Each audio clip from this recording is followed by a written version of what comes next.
Big game here. This is a very, very big game here between these two sides in Group D. Hey guys, how you going? So down PK Sport. We are live for the fourth and final game of this match day. We've already seen the USA get a 2-0 win over Australia. And the Moroccans, they got a 1-0 win against Scotland. Brazil went and slapped Haiti 3-0. And now we've got the Turkish going up against Paraguay in a big matchup here for both these teams, where both of them need a win. If either of these two teams lose, they are officially eliminated. If Turkish lose, if the Turkey team loses, they are officially eliminated. Paraguay are not officially eliminated, but their goal difference, they could still get into third place with a win over Australia next week, but their goal difference would be, it's already at -3. They're probably going down to -4, potentially even -5, and then they're going to be eliminated regardless, right? So they could win against Australia, but their goal difference would put them well out of the range of those, the 8 teams that would be qualifying, and they would be essentially done. So realistically speaking, a loss here today for either of these teams is elimination, but not necessarily the Paraguayans, if they can go and get a trouncing victory over Australia next week, which is obviously highly damn well unlikely. But look, the Turkish obviously looking to make up for a surprising loss of 2-0 to the Australians just last week, and they've got a good team here, and realistically they should be winning this game, but Paraguay are going to be looking to make up for what was an atrocious effort against the Americans last week, where they lost 4-1.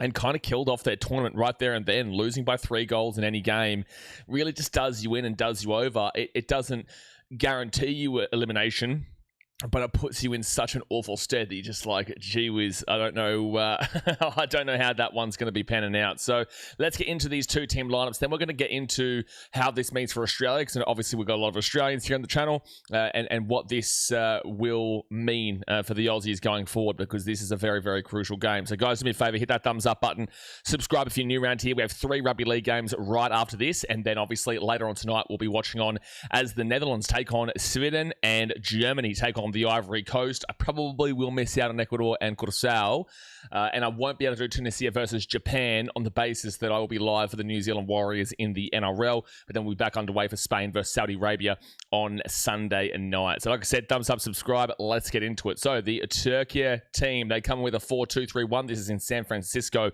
for this game, and the goalkeeper is Ugakan Kachia. I do get these Turkish names really mispronounced, so do forgive me here.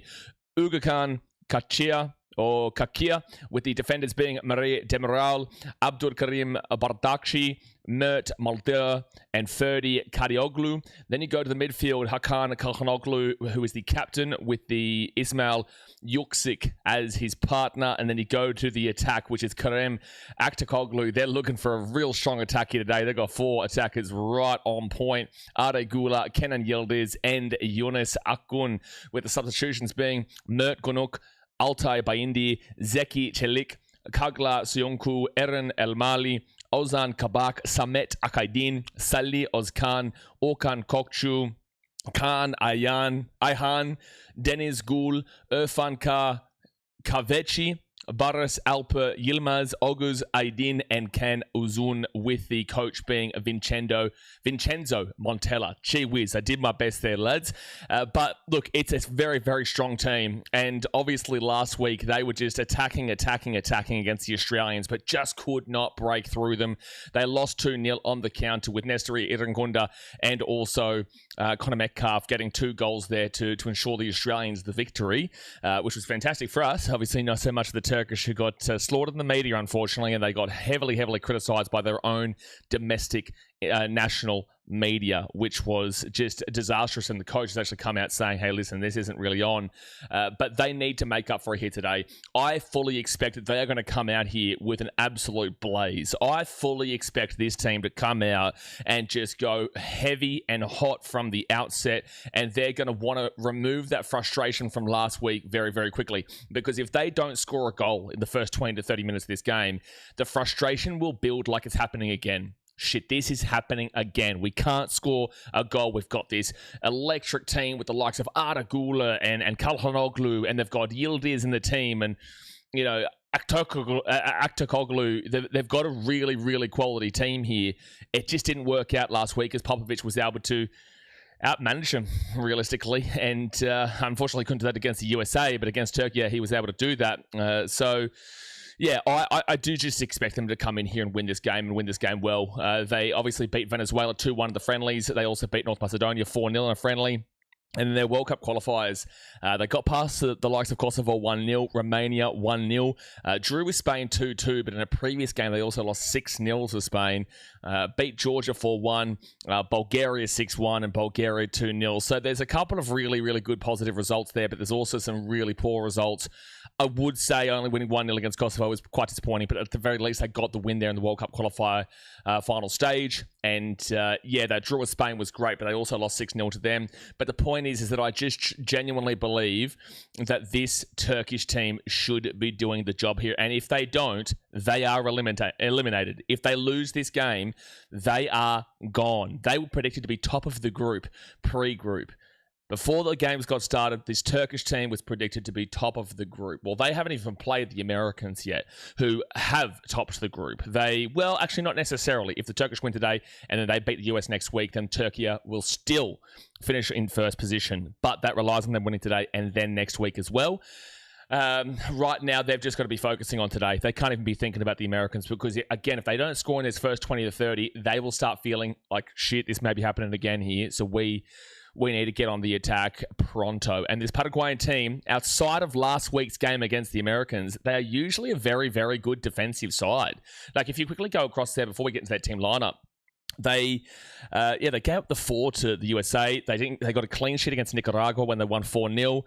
They lost to Morocco 2-1, but they beat Greece 1-0. Only gave up the 1 goal to Mexico when they won 2-1. They did give up actually a couple. Well, actually, no, it was their World Cup qualifiers they were doing really well in because they've given up a few goals lately, actually, to Japan 2, South Korea 2, USA 2, and 4. But in their World Cup qualifiers, they drew 0-0 with Ecuador, clean sheet. They won 1-0 over Peru, clean sheet. They lost 1-0 to Brazil in a very, very close matchup there. They beat Uruguay 2-0. They did draw with Colombia 2-2. They beat Chile 1-0. A lot of nils there. They beat Argentina 2-1. They beat Brazil 1-0. They drew again with Ecuador 0-0. Ecuador typically a good defensive side, and it took it to the 90th minute for them to concede last week in the first match day. So this Paraguayan team is not an easy team usually to put a score past. They usually aren't. But the Americans did it last week. I looked at it and thought, Paraguay just not up to the task here. I would still maybe lean that way.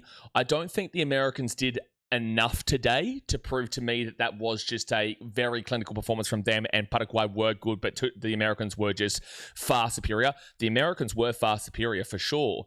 But I want to see them against Turkey next week for sure. Turkey, for me, I think that will just obviously wraps up the group stage, and then you would have seen all 3 games, and Turkey were predicted to be the best team, and Australia mismanaged their game, and Paraguay just looked awful. So I'm still waiting in regards to just having a clear, defined opinion on the Americans, but at the end of the day, they're through to the next round regardless. But the Paraguayan team here today, their goalkeeper, they're playing a 4-2-3-1. Their goalkeeper is Orlando Gil, with the backline being Omar Alderete, Juan Jose Caceres, Junior Alonso, and Gustavo Gomez, who's the captain. The midfield is Diego Gomez, Miguel Almiron, Andres Cubas, and Matias Galazza, with the attack being Julio Enciso and Isidro Pita. The substitutions of Gatito Fernandez and Gaston Oliveira. And then you've got Gustavo Velasquez, Fabian Balbuena, Jose Canale, Alexandro Maidana, Ramon Sosa, Mauricio, Damian Bobadilla, Brian Ojeda, Gustavo Caballero, Antonio Sanabria, Alejandro Romero Gamara, Alex Arce, and Gabriel Avalos, with the manager being Gustavo Alfaro.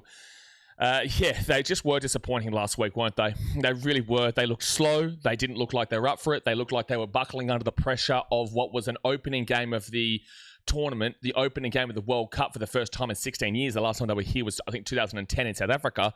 So it's their first game of the World Cup in 16 years. And not only that, but they had to play the Americans on home soil as their first game. So it was kind of just a losing mentality from the outset, unfortunately, from Paraguay, because we know that they are a much better team than they showed last week. We know that they are, but they just didn't show it at all, unfortunately. So, yeah, very, very disappointing there. Do I think they can win here today?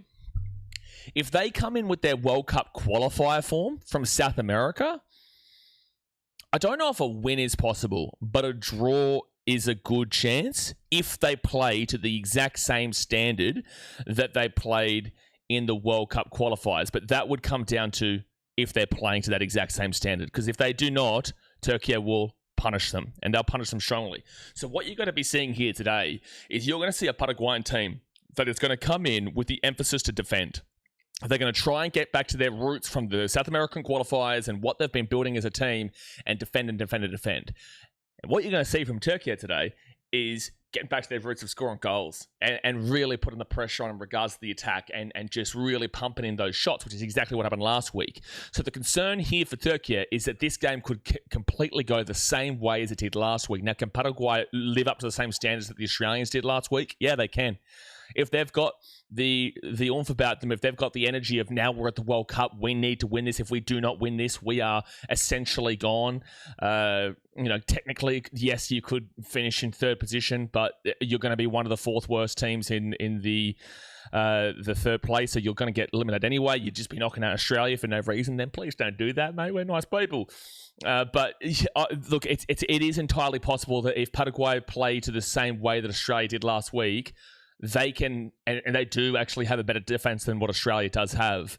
So that's why this is a very, very tricky matchup here for Turkey, who I believe they would have wanted to play the Americans earlier. I think they would have wanted to play the Americans earlier here. And also, mind you, they need to fix their goal differential, because if they do end up finishing in third, so for example, the Americans are going to finish in first, unless Turkey win. But let's assume, you know what's interesting? What happens if Turkey win today, Turkey win next week against the US, Australia win next week against Paraguay? All three teams are there on 6 points. Turkey have the tiebreaker over America. America have the tiebreaker over Australia, and Australia have the tiebreaker over Turkey. How does that work out? Does that come down to goal difference? Because if that's the case, if it does come down to goal difference, then it would be the USA, Australia, and then Turkey. So this is getting really, really interesting now as we're really piecing through these group stages. We're getting close to the knockouts now, which is in just about a week and a half's time now, 2 weeks time now. That's going to be extremely exciting. We're not going to miss a single game of the finals and the knockouts all the way through. So get excited for that one. I think I'm actually in Kazakhstan for the final, which would be pretty cool. Be streaming from there. Even though they're not at this tournament. But yeah, I'm excited for this game. This obviously means a lot here to the Australians and not so much to the Americans. I don't think the Americans really care too much now, because no matter what, they're qualified. That's why you can see over here the green little line here shows that they are already qualified. So when we're doing the streams for tonight and tomorrow and whatnot, you're going to start to see this green little line pop up here and not pop up here until game week 3. The only time you'll start seeing these third place teams officially qualified is game week 3. But I'm going to make a prediction here. Oh, dude, I could easily see Turkey playing to a very similar standard to what the Australians did last week. It's tough. I'm going to back in the Turkish to get an early goal in the first 20 to 30. If they get a goal in the first 20 to 30, I think they can win this game 3-0. But if they don't, I think this could easily be a 0-0 draw or a 1-1 draw, or surely Paraguay don't sneak a win, sorry. Surely they don't win 1-0.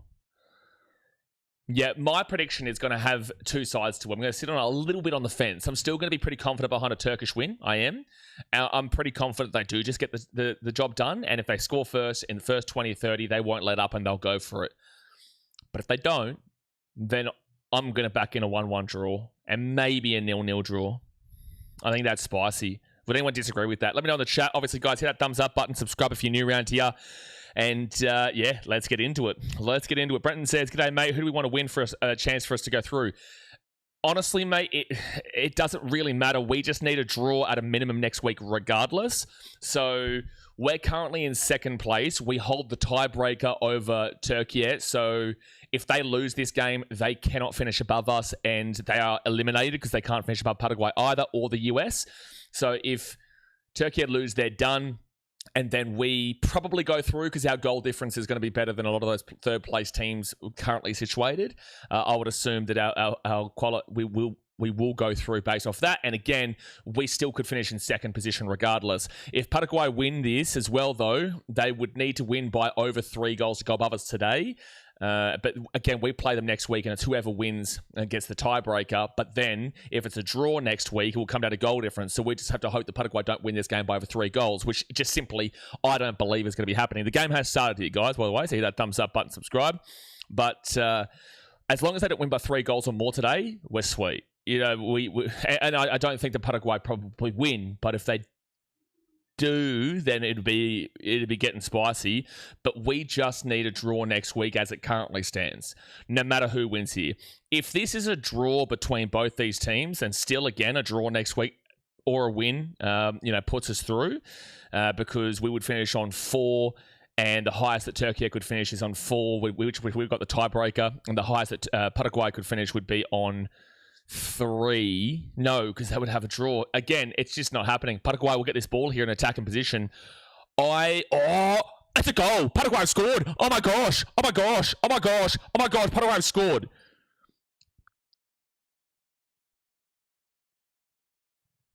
I've got shivers down my spine. Paraguay have just taken a belter of a shot, and it's 1-0 Paraguay 1 minute into the game. Oh my gosh.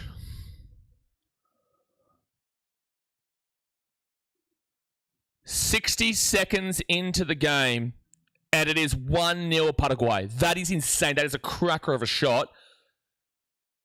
Mind you, if this score lasts like this, Australia will, no matter what, be in third. Turkey were the dark horses of this tournament, and they are on the brink of elimination right now. That is insane. That is insane. Wow, what a start to this game, dude. Big game moments, big game players. And that is a goal for the Paraguayan Matias Galazza. Wow, Matias Galazza will score. Well, Australians, if you don't want to have to worry too much about next week, as long as we don't get slaughtered, this is the result you want. Even though a draw is sweet, this is still the result you want. Quickest goal of the tournament, yeah. That's crazy, because I was saying that Turkey needed to score the first goal of this game, because Paraguay, oh no. Turkey, you might be out here. This is actually going to be insane, because Paraguay are one of the best teams when they are leading 1-0. As soon as they go up, they are going to put a low block down. They are going to defend like crazy. And now you've got to score 2 goals against this team. That's actually just shocked me. That's just shocked me what just happened. That actually just shocked me. That's the thing that the Americans kept talking about last week, that couldn't happen, because if that happened, Paraguay are going to get this ball at the halfway point, and now Turkey will get this ball back. What a tempo we've got at the moment. Oh my goodness me. Turkey, that's going to be a yellow card here for Paraguay. Yep, there's a yellow card there for Paraguay already. The tempo of this game is insane. Gallarza scores a goal, and then he's going to be yellow carded already. 3.5 minutes in. Spartan says, Artagula, I think, can kick a goal. He had heaps of shots on goal last match. Artagula is one of the best players in the world, mate. He plays for Real Madrid. He's a spectacular player. I think Yossi start Irankunda next match and try and get an early goal, then protect the lead. I could easily see us starting a front 3. I've got a YouTube short coming out a little bit later on explaining that I believe... Oh, no. If this is a red card, this is going to be crazy. There's no way. 3 minutes in, is this that bad of a tackle? They're going to overrule this and make it a red. What a hectic start to this game. Reeser says, Potts just knew who to break down our block. Who to break down our block today, unfortunately. Yeah, look, I will agree, but I will also say that the team lineup just was not acceptable. The team lineup wasn't... It was a Pep Guardiola special from... It was a Pep Guardiola special, mate, where he just completely overthought the process. He completely overthought the managing and wanted to outsmart the Americans, and it was just such an unnecessary thing to do. There was no way that Villa Palais should have been starting. It's not going to be a red card, it'll just be a yellow card here. There is an injury for the Turkish, but I think he'll get back up and I think he'll be okay now. There's no way that Villa Play should have been starting. There is no way that Lecky should have been starting. Can't believe even Kurna wasn't starting. I would not be surprised with the front three next week. I would not be surprised if they go with Mohamed Toure, Irankunda, and also Volpato to start the game, because when Volpato came on today, and I was surprised by a couple of the chat comments suggesting that Volpato wasn't good. He didn't put a shot on target, which was quite disappointing, that one instance, but outside of that, he was creating a bit of a live wire for the Aussies when he did come on. Irish James is Paraguay 10-0. Well, as an Australian, I don't want it to be 10-0. I'm happy with a 1-0. I'm happy with a 1-0 or even a 2-0. But that's going to be a free kick into Paraguay inside their own defensive half. Wow, this group is turning crazy, eh? It really has. Moses is about to have dinner with the wife. However, where do you get all that energy, dude? Kudos to you. Hey, bro, I got 3 games after this still to stream. This is my 3rd game of the day streaming. And then I got all 3 rugby league games. And then I'm going to have probably about a 4 or 5 hours sleep before I have to go live for Netherlands versus Sweden. And also, what's the other game? Germany versus Ivory Coast. I'm just passionate about sport, mate. I love sport. I want to grow the channel. I want to, focus on what we're doing here. I enjoy sitting here and streaming these games. And as long as you guys are enjoying it too, it's fantastic. But yeah, no, I definitely do get tired, mate. Don't you worry. Sometimes I'll skip a game. Like I didn't stream the Brazil versus Haiti game when I could have, but I just know I need to keep that energy up. So sometimes you do need to skip it. It was a 3-0 win to Brazil. We knew that was going to happen anyway. But sometimes you just get massive FOMO as well.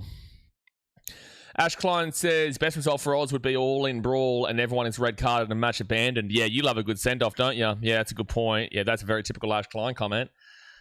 UWL says, wow, dude, amazing start here. Again, I was saying if Turkey do not score in the first 20 to 30, I thought this could have easily been like a 0-0, 1-1 kind of slap up. It easily could still be a 1-1, but Turkey still could win this game, but Paraguay are very good defending when they are in the lead. Very good. Quickest goal of the tournament. I tuned in to watch, saw the goal, and was just watching a highlights clip. Clint says, I was about to slap my $120 from the last game on Turkey, and that just ripped the handbrake on. Whoa, Turkey inside the box. And Paraguay will bang that one out. They have 7 players in the box there. Keep an eye on that. Good chase here from the Paraguayans to force the clearance there from the Turkish keeper. Paraguay currently second. Wrong. That is incorrect. And they'll go down to this left wing. And Paraguay will whip this ball in and they'll be cleared away. Paraguay lost 3-0. No, sorry, they lost 4-1 to the Americans. 4-1, so they are -3. Australia, they won 2-0 over Turkey, and then they lost 2-0 to America. So they're on +0. Currently, Paraguay are on -2. Australia are on +0, and we would currently both be on 3 points. We have not played each other, so the tiebreaker is not there. Turkey are way down this left wing. So no, Paraguay are currently in 3rd position if they are to continue on with this win. All right, so they'll whack this ball out to the right wing. And they'll push it out to Adagula. Gula moving down this right wing. He tries to switch it across inside the box. Damn, what a shock to the nervous system that would have been for the Turkish. Dark horses of the tournament lose to the team that they thought was the easiest beats of the tournament in Australia. Oh, and off the ball foul. This is going to be a free kick here to Paraguay. This is very, very testy right now. They're all going at each other. And they're now quickly down 1-0. Highlands fans says, hey mate, just wondering, was the ref in the odds game terrible? I didn't watch the game. I want to be careful here because I want to make sure that people understand that I believe America deserved to win that game. Australia was just simply not good enough at all in the matchup, and we were outmanaged by Pochettino. However, if you are now seeing the videos on Instagram and you're now seeing the highlight reels, Australia should have got 2 penalties. Yeah. There was one very clear one with the ankle stud, the direct into the ankle in the box, and there was also definitely a handball, especially considering he's pushing Irankunda, so he's opening up his body space, which means that it's in an unnatural position. The ball's going to bounce off of his arm, and then he's going to be able to clear that ball away. There should have been 2 penalties. With that being said, Australia was not good enough. With that being said, Australia didn't deserve the win. However, you do look at that and go, I, at the time, knew all the 50-50s were going their way, but I'm not willing to say that we deserve to win the game. But it does change the game completely if you do give even one of those. Yes, the referee has been previously banned for match fixing. Yeah, he has got a bit of a rapport into the box there from Paraguay. But I'm not salty because, again, regardless, it's just, oh my God. Paraguay just went for a long-range effort that just blazes over the bar. I'm not salty about it because regardless, I respect the fact that we lost to the better team on the day, but we did deserve those penalties. Blake's just gotten 10 years younger by going back to the clean shave. Yeah, sometimes I feel like just letting it run free, and then sometimes I need to clean it up and, just freshen up a little bit. Ash Klein, send off your middle name. Ash Klein's first name is actually send off. Grella was unbearable. Yeah, I actually messaged my boy Adamo and said, well done, dear. Well done, dear, for getting through that. He's just a clear rage baiter, dude. He's just a troll. He's just looking for relevance. And, nobody gives a shit that you played one game for Leeds when you're in the championship, Grella. Nobody gives a shit. Even players that were in that Leeds team at the time didn't even remember who you were. He's just a knob, mate. America deserved the win, and that's why I keep saying that. America were the better team. However, Mike Grella, regardless of a win or a loss, is still a knob. He's still a complete knob in the way that he's handled himself and carried on over this last little bit. I feel like he thinks that everyone's just going to be like, oh, okay, you got it right. No shit, America were the favourites for the game. He was just saying the blatantly obvious whilst being disrespectful. It's not about what he was saying. It was about how he was saying it. That was the problem with Grella, because what he was saying wasn't just oh, there's no way that's possible. America's going to win the game. No shit, Sherlock. They're 15th. They've probably progressed a little bit further than Australia. That was a good chance for us, but we got outmanaged. Paraguay to the left wing. Oh my gosh. This is happening again, isn't it, Turkey? This is happening again right now. And that's going to go out for a throw-in. So yeah, it's about the fact that he's a knob about it, and he's, insults and just ways of life in Australia. It's well, if you want to go down a path of insulting ways of life, that's entirely possible, but I don't think you'd want to do that. And again, I'm not going to do that because I don't want to do that, because I do actually love the Americans. It's just that Mike Grella's he's a gronk. Paraguay look like a completely different team. Paraguay right now are looking like what they looked like pre-tournament. Oh, here we go, Turkey. Yeah, they're just outside the box. Here's a chance, and that's going to come back here for Turkey to push this ball at the back of the box. Over the bar. Over the bar. 13 minutes gone here. Hit that thumbs up button, subscribe. Well, Highlands fans, in the Canada versus Qatar game yesterday, that second red card made me sick looking at his leg. Sundo says, I'm so tired and cooked. The second half fired me some hope. US scored 2 shit goals, but did deserve to win up the draw in this game. Have you seen the penalty shout, Sundo? I know you wouldn't have seen them live at the game. It's been all Paraguay. It's been mostly Paraguay. Turkey have still had some opportunities, but at the end of the day, it's just, oh no. Paraguay took too long to take the goal kick, so it's going to be a corner here to Turkey. It's going to be a corner kick to Turkey because it was too long. This is a new rule. They took too long. They want to speed the game up. This is the Paraguay that beat Argentina in the World Cup qualifiers. Yeah, they beat Argentina and they also beat Brazil. This right now, and this is why the Americans and everybody who watches football, anyone who watches football, we were expecting this Paraguay team against USA last week, and that's why we were so confused. Is this the US being very, very good, or is it Paraguay just being awful? They were awful, and the Americans were pretty good. I think the Americans were better last week than they were today, actually. I'd make that call. And that's going to be headed away here from the corner. And I'll come out to the Turkish back at the halfway point. I would say it's a mixture of both right now. Paraguay were very clearly off. They buckled under the pressure of the opening game of the tournament. I feel like if you play that game again today or next week, the US probably win, but everyone was always saying if Paraguay took the lead first, it probably could have been game. Turkey, blocked away. Oh no, they're going to have such a frustrating game here. I feel for the Turkish, eh? I do.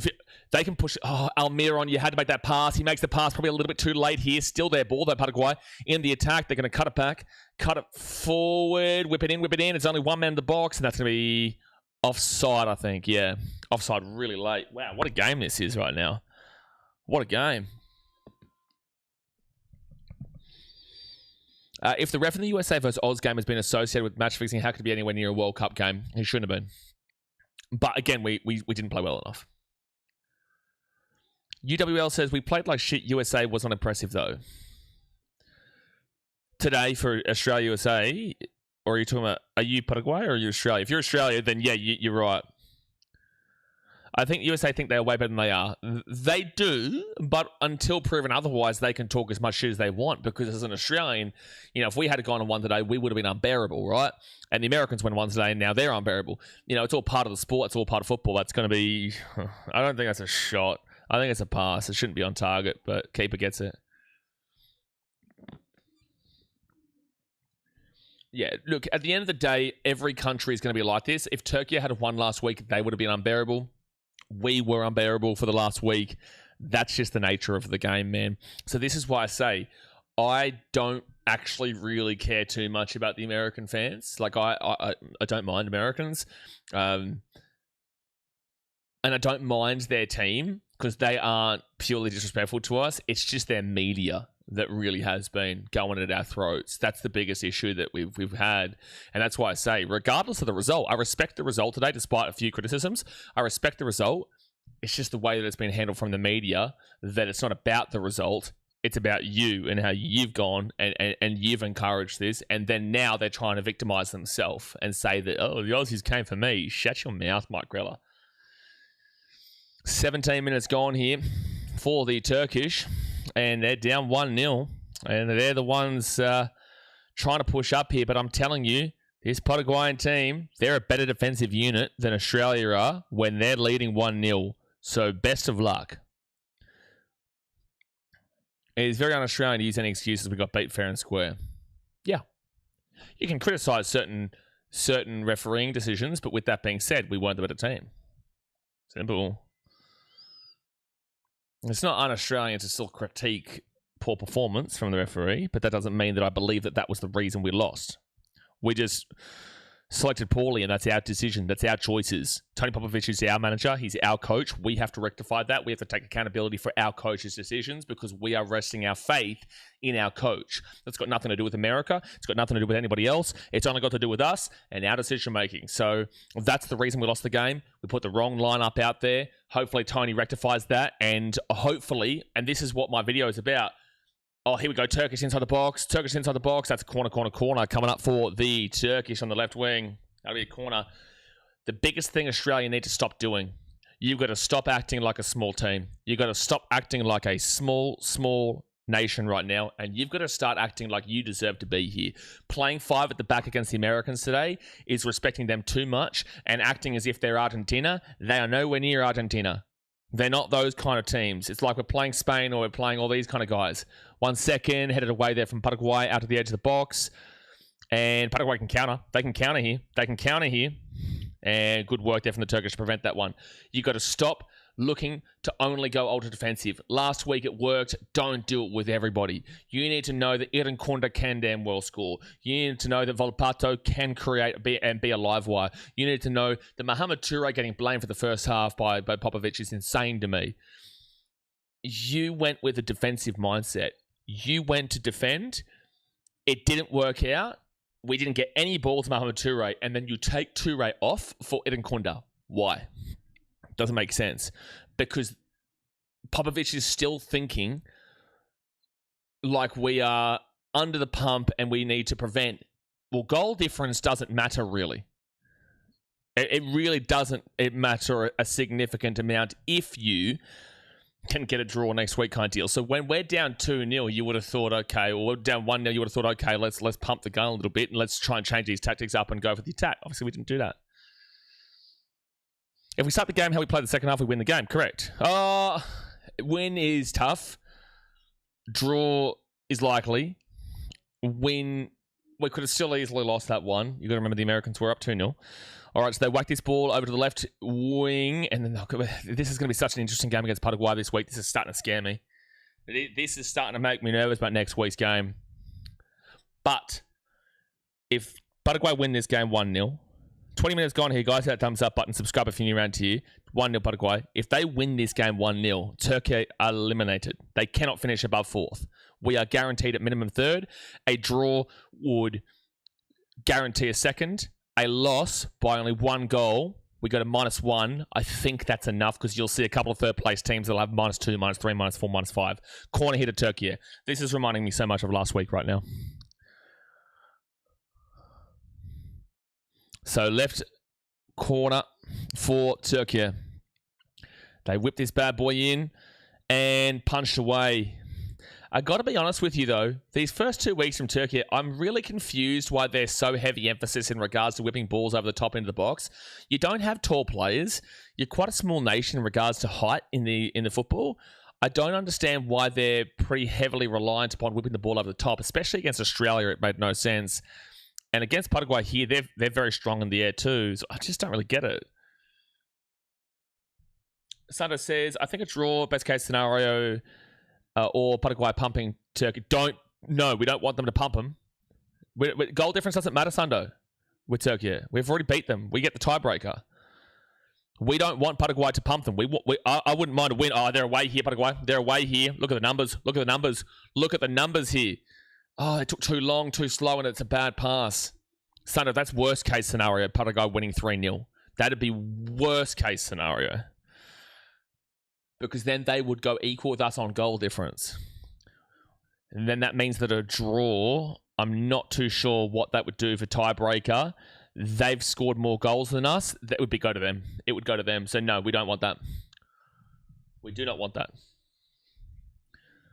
So this is going to be a free kick here to Turkey.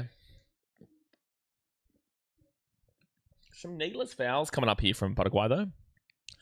I missed your earlier stream, Captain says. What were your thoughts on our game versus the Americans? I've spoken pretty in-depth about it, man. You'll probably have to... we'll have to wait a little bit to talk about it again. We've spoken pretty in-depth about it throughout this stream so far and also on that game. So just give us a little bit before we circle back to that, man. So 1-0 Paraguay, 23 minutes into the game here. Doesn't make sense they ring in these rules to speed up the game and then also introduce hydration breaks. That's a great point. But again, hydration breaks are not for the game. It's for advertisements in America. Oh, it's a good little whip in, but it's going to go out for a corner here for Turkish. Maddie says, mate, how are you? So tired over here, 4:30 a.m. Yeah, I've been up streaming since 1:30 a.m. in the morning, man. It's now 10:30 a.m. here, and I won't finish streaming until 6:30 tonight because I've got all 3 rugby league games to go after this. So I know how you feel.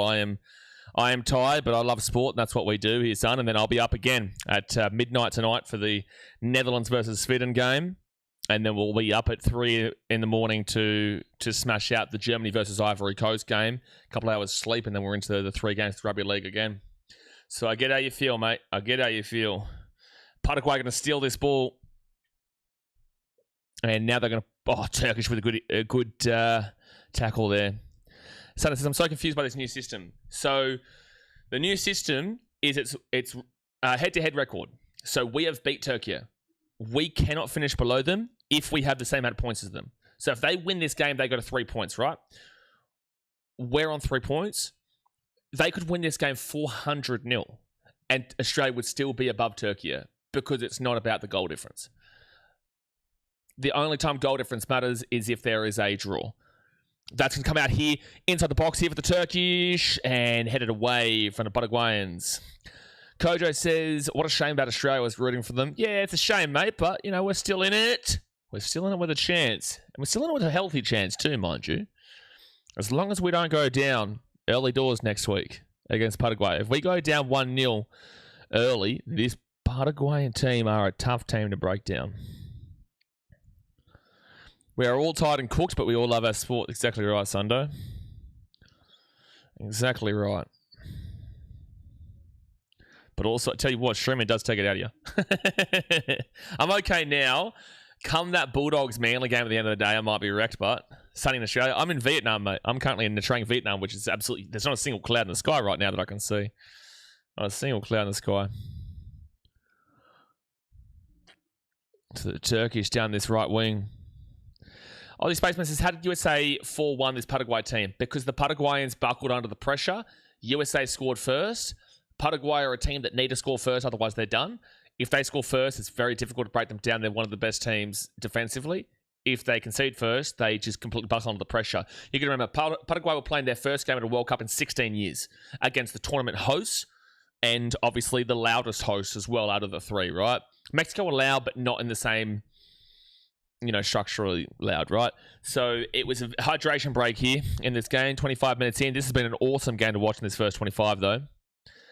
They buckled under the pressure. And this Paraguayan team we're watching today is what we have expected from them and what we expected against the US. The US played well. Paraguay did not play well. Paraguay were awful. USA played well. They're not mutually exclusive. Just because Paraguay played badly, that simply means that the USA played well because the USA played well on their own merit and Paraguay played awful on their own merit. And I think that's because they buckled under a 16-year pressure. Louis says, hi from the US. Get around here, Louis, in the US. Well, as an Australian, congratulations on your win today. Obviously, you guys qualify now, and you ultimately did deserve the win. You did. Matty Arsenal says, Vietnam is absolutely outstanding. Went to Ho Chi Minh City. Yeah, good stuff, man. Yeah, no, I've stayed a lot of my time in Ho Chi Minh.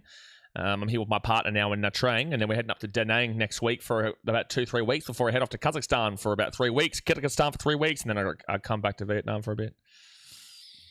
Kojo says, I think Mexico might cause an upset in this round of 32 or deeper in the tournament, honestly. It's a good point. So again, a hydration break here, guys. To get a drink into you. Get a slap-up drink into you. Beer or Coke Zero, or maybe even a coconut coffee like me. Look, I pre-tournament thought Mexico were going to be as sneaky. I still think Japan are sneaky, even though they're not fully fit and fully healthy, because Mitoma is not there.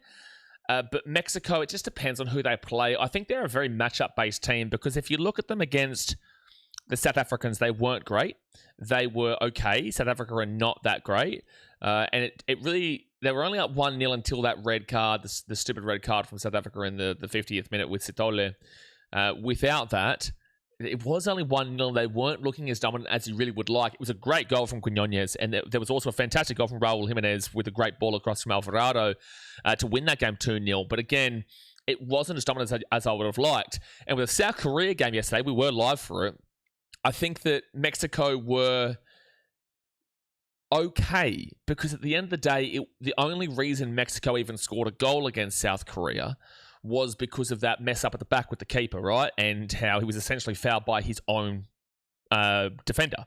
So he made the mistake, and then obviously they got a free goal and they ended up 1-0. South Korea never looked great in that game. Mexico, it didn't look like they actually had too much of a challenge, but they never really kicked on with it. So my worry about Mexico right now is that they don't know how to kick on from here to here. They don't know how to make the big play from where the more quality team in this game, and we should go on with it, to going on with it. I think they're missing this part here right now. Even though they've got a really, really quality attacking lineup, it just hasn't really worked out for them so far. Spencer says, hey, PK, long time. Aussie should have had 2 penalties, but the better team won today. Perfect comment. They should have had 2 penalties, but the better team did win today. Also, what about those Swedes? They look impressive in the first game. Against Tunisia. Let's wait and see them against the Netherlands tonight. If they beat the Netherlands, I'll be happy with it. I don't think... If you look at Sweden's form in the World Cup qualifiers, the game's back underway, by the way, after the hydration break. If you look at Sweden's form in their World Cup qualifiers, and you look at their form in terms of friendlies and whatnot, it's not good. It's really just not good. So, whilst they're here, and whilst it was a good win, it was against Tunisia. That's going to be a corner here for Turkey. Another corner for Turkey. Geez, they're pumping them in. It's their 5th corner already in 29 minutes. Whilst it was a great win, 5-1, you're just like, Tunisia looked just dreadful in that game. They really did.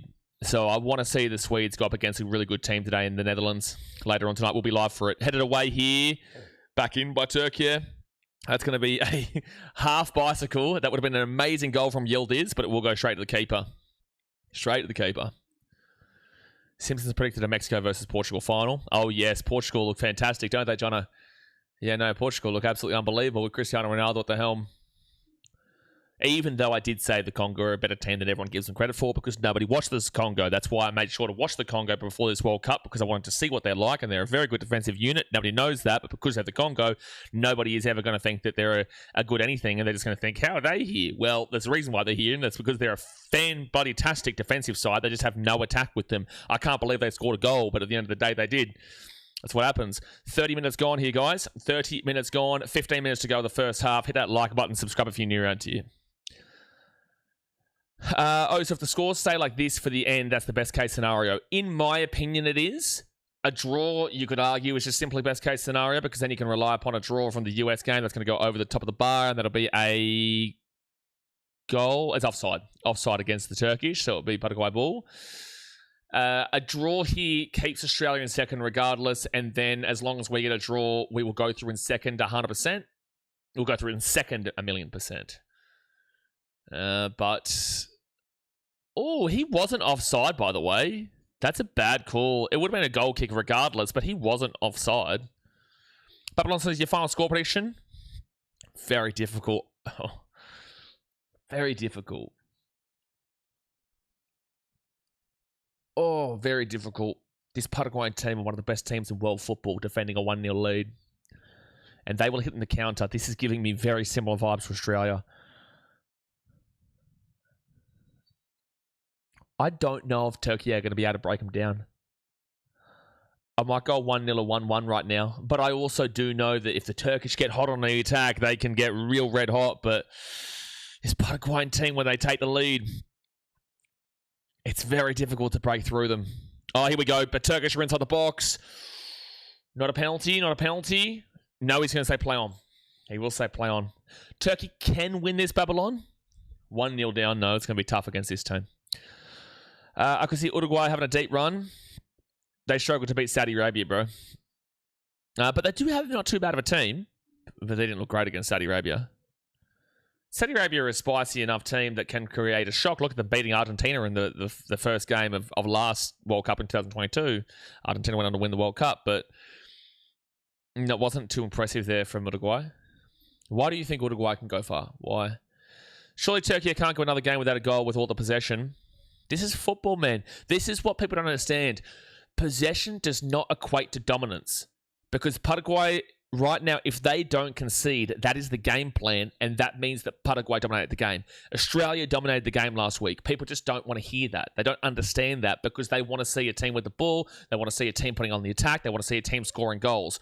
Well, newsflash for everybody. Australia did score 2 more goals than Turkey. It didn't give up a goal last week and won 2-0. Australia dominated that game because that was the exact target and the exact intention from the game. But only people who actually watch football understand this. Forget all the trolls with the haram ball and all that type of shit. If you watch football, you know this. This is new age, new gen fans that are just coming in with nonsense. So this is going to be a free kick here to the Paraguayans just inside their own half. Turkey just don't have a guy tall enough to head the ball. I'd agree. I see a channel showing rugby league later on. Where do you watch it on? I watch it on watchnrl.com, man, which is $40 a month to watch all the games. Felt the same way early when we were flicking it on for Nestori. Turkey, great defense from the Paraguayans. Fantastic defense. Gets him out of the danger zone, and Turkey get this ball back in their own half. Well, Turkey aren't really ranked that high, Katzen. Katzen says Turkey were never good, never understood why they rank so high. I think they were relatively overrated, but they do have some strong players in their team. But at the end of the day, they were 23rd coming into this tournament, which I think is pretty fair. They're now down at about 27th. And if they lose this game, currently speaking, they've dropped to 32nd. They've dropped 10 spots in this World Cup if they are to lose this game 1-0. That's crazy. 34 minutes gone here, but a free kick to the Turkish just outside of the box. Aktakoglu, Kalhanoglu, Aragula. Oh my gosh, off the post. That's crazy. The Turkey have just hit the post. That is brutal. Oh, this game is just the exact same replica of last week's Australia game. It really is. It really is right now. Because this happened exactly last week. It's just that the keeper didn't save this. Actually, it's off the crossbar and the post. Oh, it's a great header. It might have actually been an own goal, but off the crossbar into the post and then bounces out. Wow, yeah, they don't have a main talisman up front like Erling Haaland, you know, to put the header into the middle of the goal. You know, they don't. If they had like a guy like an Erling Haaland or whatnot, Turkey would actually clean up. I think what they're missing right now actually is a main man up front. You're right, like a pure, it's just a pure striker, a pure like an Edin Dzeko back in the day. You know, you like your Erling Haaland now. These kind of guys, these big, tall, stocky builds right in the middle, but Turkey don't have anyone like that. That's probably what they're missing. So they'll whack this ball out to the left wing because they've got good ball movement. It's not like the Turkish don't have fantastic ball movement and put the ball into the box. They just don't have anybody tall enough, and teams are pretty happy to just deploy a low block. Blocked away, cleared away again. And Paraguay will get it. Don't let the counter happen. Counters away. He's on. If you get that ball back in the middle, there's going to be a great chance. Shoot! Oh, bro, you needed to take that first time for me. And now, no, Paraguay still have the ball here in a good attacking range. They whack this ball across. Right wing. Here's a chance. Oh, it's saved. My gosh, what a game. They got all the creation, no finishing. Absolutely. And that will be a free kick to Turkey inside their own half. This is a nuts game, this. This is a bonkers nuts game. If you're missing this, gee whiz, I feel sorry for you. Lagan says, yeah, look, very disappointing from... Oh, hang on here. The referee, he's coming over to, I think, the manager. He's going to give a yellow card. I thought he was coming across to the VAR. He's going to yellow card... Not the head coach, member of the coaching staff. Okay, one of the Turkish coaching staff have just been shown a yellow card here. What's he done?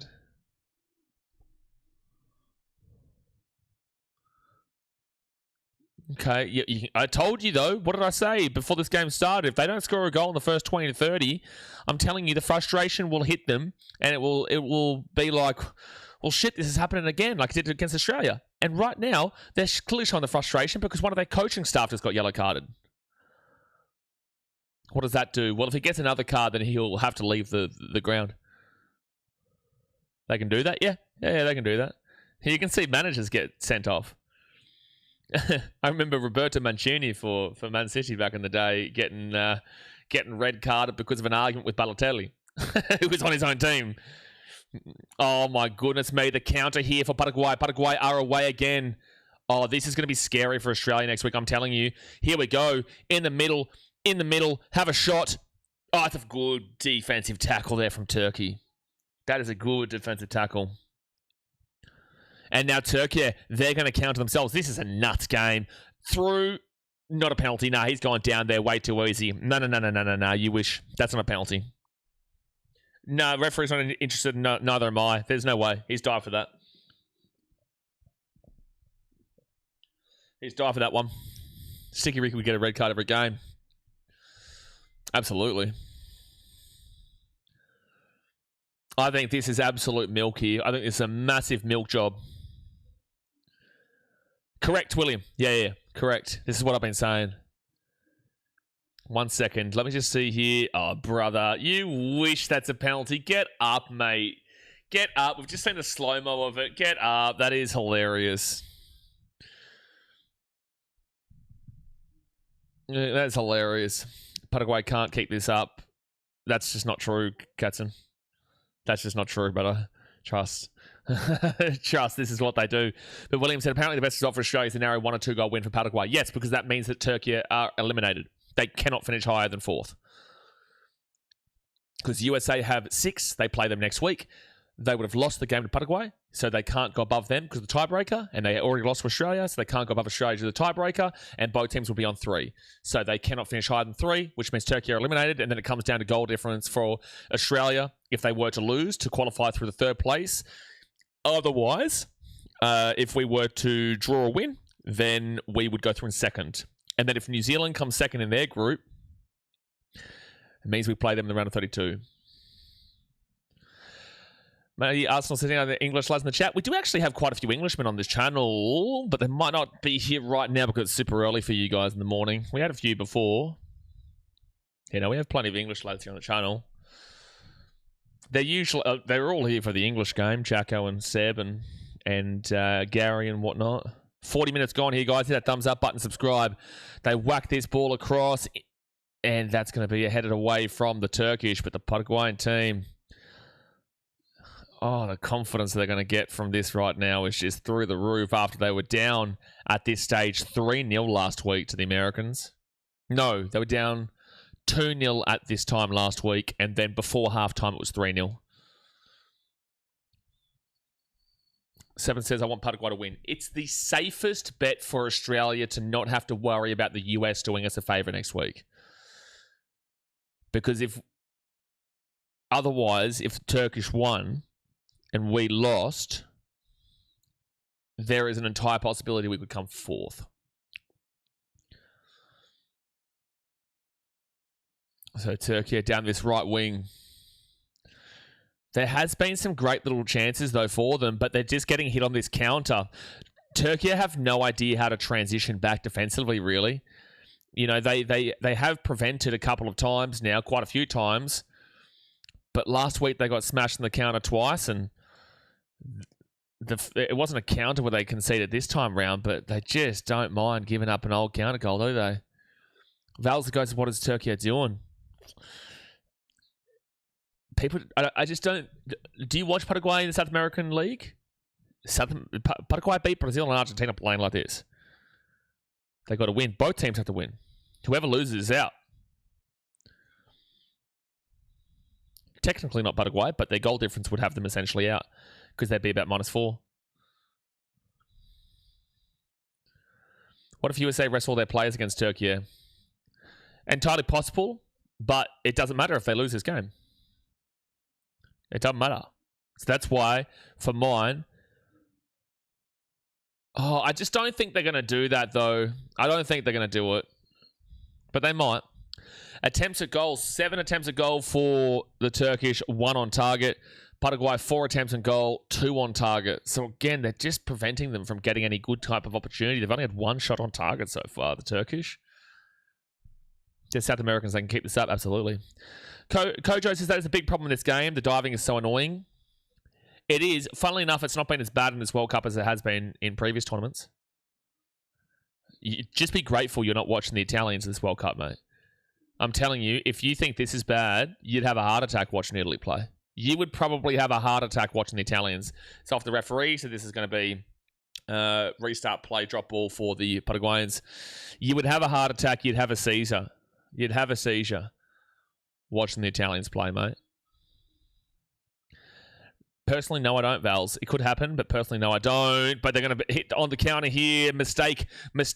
Oh, it's poor from the Turkish. It's poor.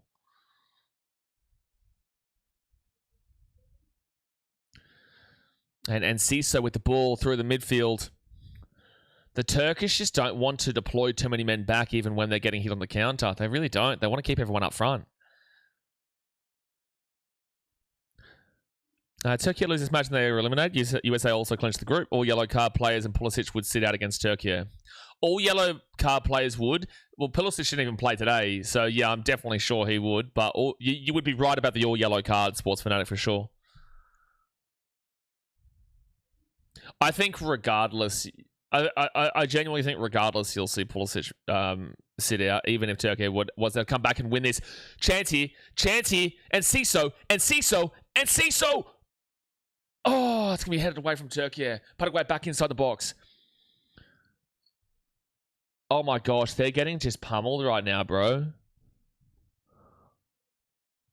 What a wonderful first half. It's going to be a free kick to Turkey. Turkey has way more talent. Cool. That's not how football works, Valsigo. That's not how football works, mate. It's not how sport works. It's not about what you have on paper. It's how you play on the field. Just because you have the better players doesn't necessarily mean that you have the better result. We've seen plenty of big time... Do you think that Saudi Arabia was a better team than Argentina? Do you think that Cape Verde in this tournament so far are a better team than Spain? Do you think that the Congo are a better team than Portugal? Doesn't matter. And there's a biffo right now. They're all having a bit of a crack at each other. 45 minutes gone here. 6 minutes added on. Hit that thumbs up button and subscribe. Talent equals 0 points right now. This is a thing. I hate this mindset. I'm not having a crack at you here, Vals, but I need you to... I feel like I need to encourage you to adjust your mindset because that's not how life works and that's not how sport works. Regardless of how much money is on the field right now for Turkey, they just 10 times the financial output. The financial income of this Turkish team, 10 times Australia. They lost 2-0. It doesn't matter. And it's also very objective for you to say that. Do you watch these Paraguayans players play? Do you watch them play in their respective leagues? Or do you just watch the Turkish league, the Turkish players play across Europe? Do you believe that just because they play in Europe, that means that they're better than players that play in South America? Not necessarily. There could be an absolute stud that comes out of Australia for all you know. Not that I think that's going to be the case, but the point is that unless you're watching the players and watching the individuals, how do you specifically know they've got the more talent? The USA play better team ball when Pulisic is out, in my opinion. One touch and go. Sure, Lewis. I do think that you actually played better last week against Paraguay than you did against Australia today, though. I will say that. I think you were better last week. And you won 4-1, but I do think you were better last week. Would you disagree? Turkey would still have a negative point difference and Oz would need at least a point, Jono says. Oh, Lagan said, if Turkey wins this, let's say 2-1, it's Australia versus Paraguay, do or die.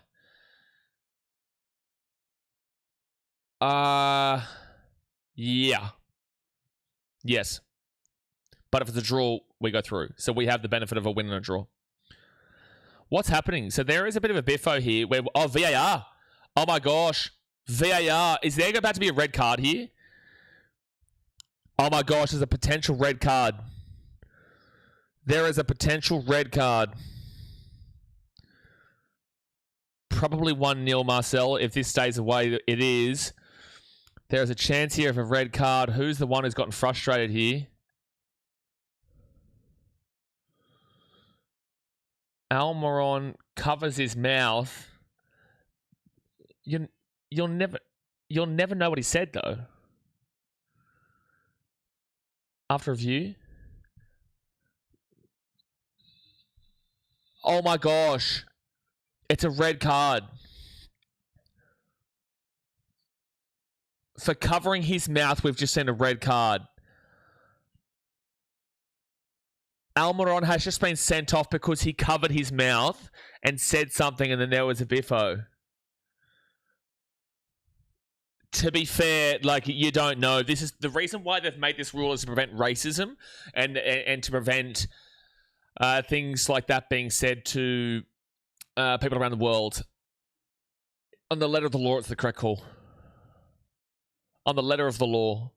I don't agree with it because you'll never know what has been said, but they have done that deliberately because they have been told this is unfortunately is the correct call. But Paraguay are just going to sit back this entire game now, and now Turkey are going to have even more of a difficult job. If you think that's easier now for Turkey, good luck. That's a huge call, though. That's a massive, massive call here. And Almiron now will not play against Australia, by the way. Almiron will now not play against Australia. Almiron's a very, very good player, mind you. He plays in the Premier League for Newcastle. They're going to head that one away. That's great for Australia, mind you. And Paraguay are going to try. They're going to go on the counter. That call's really 50-50, but I agree with it. You have to go with it. You have to say, even though it's a spicy one, even though it's going to really impact this game, you probably do have to agree with it on the basis that you don't know what has been said. He's deliberately blocked his mouth there so that you can't see what's been said. There's been an altercation because of what was said. And then that's why there's been a red card. Changed the whole game. And it also changes next week's game for them. Tata says it's understandable, but come on, bro. What do you mean, come on, bro? If it's understandable, then what do you mean, come on?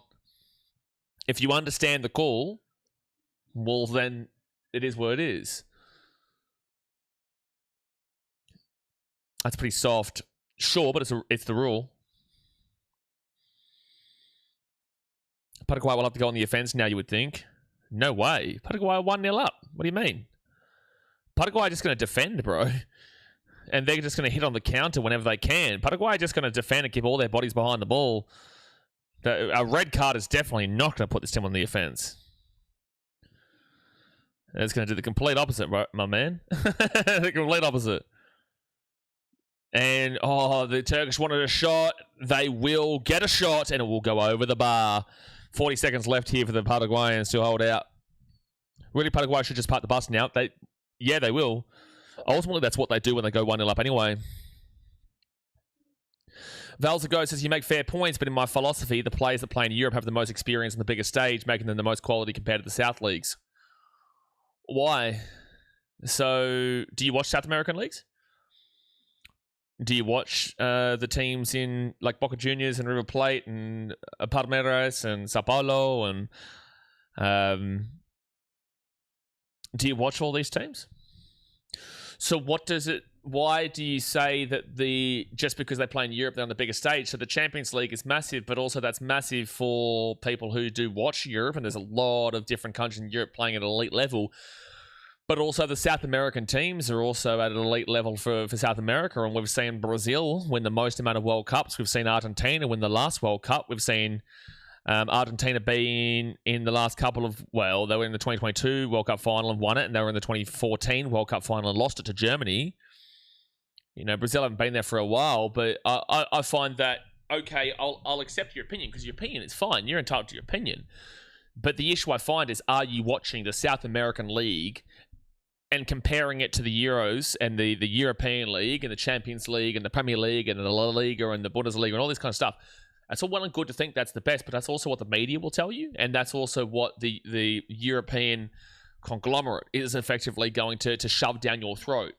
So to have the true opinion on what is the most experience and what is the most quality and whatnot, you truly do have to watch the both of them. No, I don't. That's the thing. Again, you're entitled to your opinion, but it's very difficult to sell that point when you don't watch it. Again, it's not having a go at you. It's having a conversation inside, and that's going to be cleared over the sideline. We've been gone for another minute and a half here. Oh, that red card would have taken some time off as well. Uruguay have won 2 World Cups, 2, 1930, 1950. Correct. In the box, and that is going to go over for a goal kick, and I'm sure that's half-time, isn't it? I'm sure that'll be half-time. But to defend with the man down is a risk. Brenton, my man, if you try to attack, they are going to have an extra attacker when they get the ball off you inevitably. Put every man behind the ball. That's what teams will do. They're already up 1-0. They don't need to attack. If you attack, then you're just completely open to even more players being down on the defense when they inevitably get the ball back. If they can get a second goal here, they win this game, Paraguay. They just simply win the game if they get a second goal. But if Turkey get a goal here, jeez, this could definitely still finish 2-1. This is going to create a really exciting second half because both these teams are desperate. Whoever loses is gone. That's going to be blocked away. Brother, we've been gone for 3 minutes over at a time here. We've gone for 9 minutes. You've got to be calling this. You've got to be calling this. They're going to head this one away. And that's going to go up. And that should go for a goal kick. You've got to be calling this now, referee. No, he's just going to boot this one away. Referee's still not calling it. Defending is the best thing you would want to do. You have a man out, red card, and you're up. Just defend. Correct. Guess that what I mean. If they get another, it seals it for them. So just trust us when we say, man, if they decide to attack, mate, and go on the offense, they will lose this game 7-1. That's what will happen if they decide to go on the attack. Just to really emphasize why we're saying what we're saying. Like they would if Paraguay decided to go on the attack with a red card to this Turkish team with the way that they strike the ball and with the way that they can get onto the attack, they will lose this game by a good 5 goals. So that's why they will sit back. Paraguay have to hold off Turkey the same as the Socceroos did. Correct, Sean. We've gone for an extra 4 minutes of added time here. How on earth is he still allowing this? It did not take 4 minutes for that red card. Yeah, only one more game left of the group. How is he still allowing this? It's still Turkish ball outside of the sideline for a throw-in. How are you still allowing the clock to tick on here? We've been going for an extra 10 minutes. It's been 4 minutes after out of time. It was an immediate decision on the red card. It was immediate. And Paraguay get this ball here, and that's going to go over the sideline, and he still allows it to play. And there we go. There's half time. That's crazy how many added minutes he gave there. What an exciting first half, though. This is an insane game as we currently speak. Paraguay currently would be knocking out Turkey if this game is to remain 1-0. However, the Miguel Almiron red card in the 45th plus third added minute of the first half has just really sent this game into a shockwave. And wow, this second half is going to be nuts as both teams are going to be fighting for survival. If Turkey can manage a draw, Australia will stay in second. And then it will come down to if Australia can draw against Paraguay or win next week, they are guaranteed second in the group and automatically qualify and don't need to think about goal difference against the other groups. But guys, hit that like button. Subscribe if you are new around here. Let's look at a quick lot of these stats from this game so far and work out kind of what's going down. So, shots-wise, 12 shots to the Turkish for 1 on target. The Paraguayans with 4 shots for 2 on target. And they've obviously got that 1 goal. Possession is 77% here for Turkey, and it's going to grow, whilst Paraguay are at 23% possession. Passes, 367. The Paraguayans have not gone above 94 passes. So I wonder if we're going to see the same kind of criticism for Paraguay as we saw for Australia, despite the fact that this is a masterclass so far from Paraguay, minus the red card. The passing accuracy is 65% for Paraguay, not great. 88% here for Turkey. 4 fouls to 11. Obviously, the 1 red card. There's also a yellow card here for Paraguay. I'd be getting him the hell off the field immediately because you don't want a second red card. And currently speaking, the Paraguayans would be saving their bacon, and it would all come down to that Australian game next week, which would just be an absolute doozy. And it's on at a fantastic time for you guys in Australia too. It'll be 9 a.m. I think for me is that game with Paraguay and Australia. But I think that is, about midday for you. 9 a.m. for me, 10, 11, 12 p.m. midday on Friday. So not the best due to the fact that it is... not the best due to the fact that it's on a weekday. But with that being said, it will be midday. So hopefully you get your lunch break at that time. She says, this referee seems to be that monitor of the class to whom nobody listened to. What? Can you please say that again? Swear says, who do you think wins this match? I'm holding out for a 1-0 here. I'm holding out for it. I think that Paraguay can still defend this lead.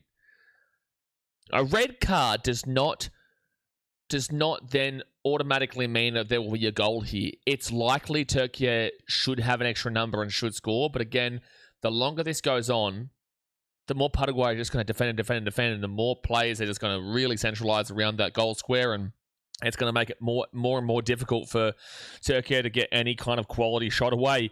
If 1 goal goes in, it will force Paraguay to go a little bit more on the attack, but you don't want to do that. So, they're in a tough situation where they can't concede a goal. If they concede a goal, they definitely could just go down 2-1 of this game. But if they come in with this defensive, gritty mindset that we know they've had in the World Cup qualifiers and beforehand and whatnot prior to the American game, they can defend like an absolute machine. Pegasus says, Taval's a GOAT argument for bigger stages in Europe makes best players. If you had taken the angle of best players from around the world meeting in Europe to challenge each other, yes. So Taval's a GOAT argument for bigger stages in Europe makes best players. If you had taken the angle of best players from around the world meeting in Europe to challenge each other, yes. If you had taken the angle of best players from around the world meeting in Europe to challenge each other, yes. Are you talking about... Sorry, I'm a little bit confused by this. Are you talking about the Champions... Are you talking about the Champions League or Because, like, again, I'm not even necessarily disagreeing with the point. I'm just encouraging to view all aspects of it to say that there are absolute stars in the South American League that I'm sure could definitely play at a very, very elite level in the European leagues, but also are playing at like a Boca Juniors or a River Plate and these kind of teams down in Argentina and also in Brazil and also in Uruguay and Colombia and whatnot. Although they can definitely come over there, and people are always so locked into the Premier League. So the Premier League has the best publicity in the planet.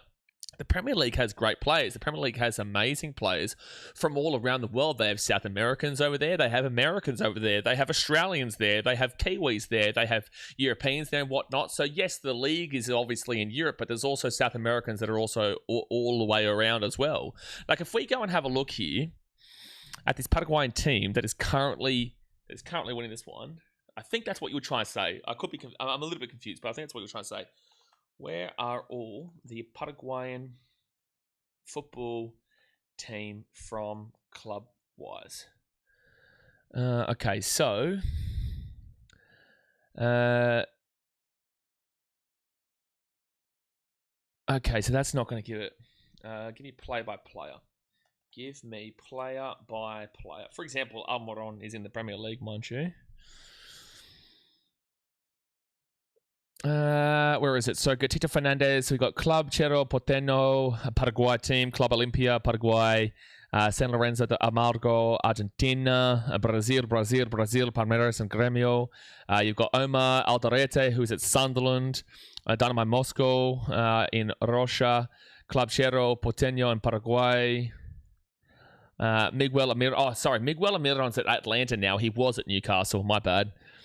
Andres Curbas is at the Vancouver Whitecaps, Palmeiras, Brighton and Hove Albion for Diego Gomez, Sao Paulo, Orlando, Atlanta, Palmeiras. Anyway, long story short, Portsmouth for Gustavo Caballero. Okay, fair enough. Portsmouth. A long story short, unless you're watching them all across, it's very difficult to make that discussion, but people will always look at financials and monetary gain to prove a player's worth. For example, Arda Güler plays really well for Real Madrid, right? Arda Güler is a fantastic player. He's now in this international game. He was against the Australians. Pretty much what he's earning per year is more than what all the Australians are. So that then defines to people that he must be a better player than everyone there, which obviously isn't necessarily the case in a game like that. But he is the best player there. But collectively speaking, just because you put Lionel Messi, Kylian Mbappe, and Neymar together does not mean that they're going to go win the Champions League, because we've seen that proven when you did put Kylian Mbappe, Neymar, and Lionel Messi at Paris Saint-Germain. You're thinking, shit, they're going to dominate this. They're going to come and just absolutely slap it up. It wasn't until Messi, Mbappe, and Neymar left before you've then seen Luis Enrique go and just absolutely pillage that team, just absolutely gut that team for the individual talent. Now they are an overall collective talent where you've got players that aren't necessarily respected to the same levels of your Kylian Mbappe's, your Neymars, and your Messis. And they've brought in, and they've got guys like Vitinha who are fantastic, but overall, this Paris Saint-Germain team was really developed under a collective agreement rather than an individual agreement, which is what Neymar, Messi, and Mbappe are. And that doesn't mean that those guys individually aren't the best players there, but they just don't play together well. And that's the argument that I'm making. Does that make sense? Dasmate says, the Yanks have never won an AFL or NRL premiership ever. Can't say it's because they don't have a team. Well, the world that don't have teams in all four major sports, they somehow have the winner as world champs. That is true. Punters just make it a long weekend on that Friday. Yep. Roy says, bro, what do you think? Can Turkey can do the comeback? Sure, there's a red card for Paraguay, but you're going to have to get past an absolute 9 men behind the ball, 10 men behind the ball. 10 men behind the ball or 9 men without the goalkeeper. It's going to be very, very difficult. But sure, it's entirely possible.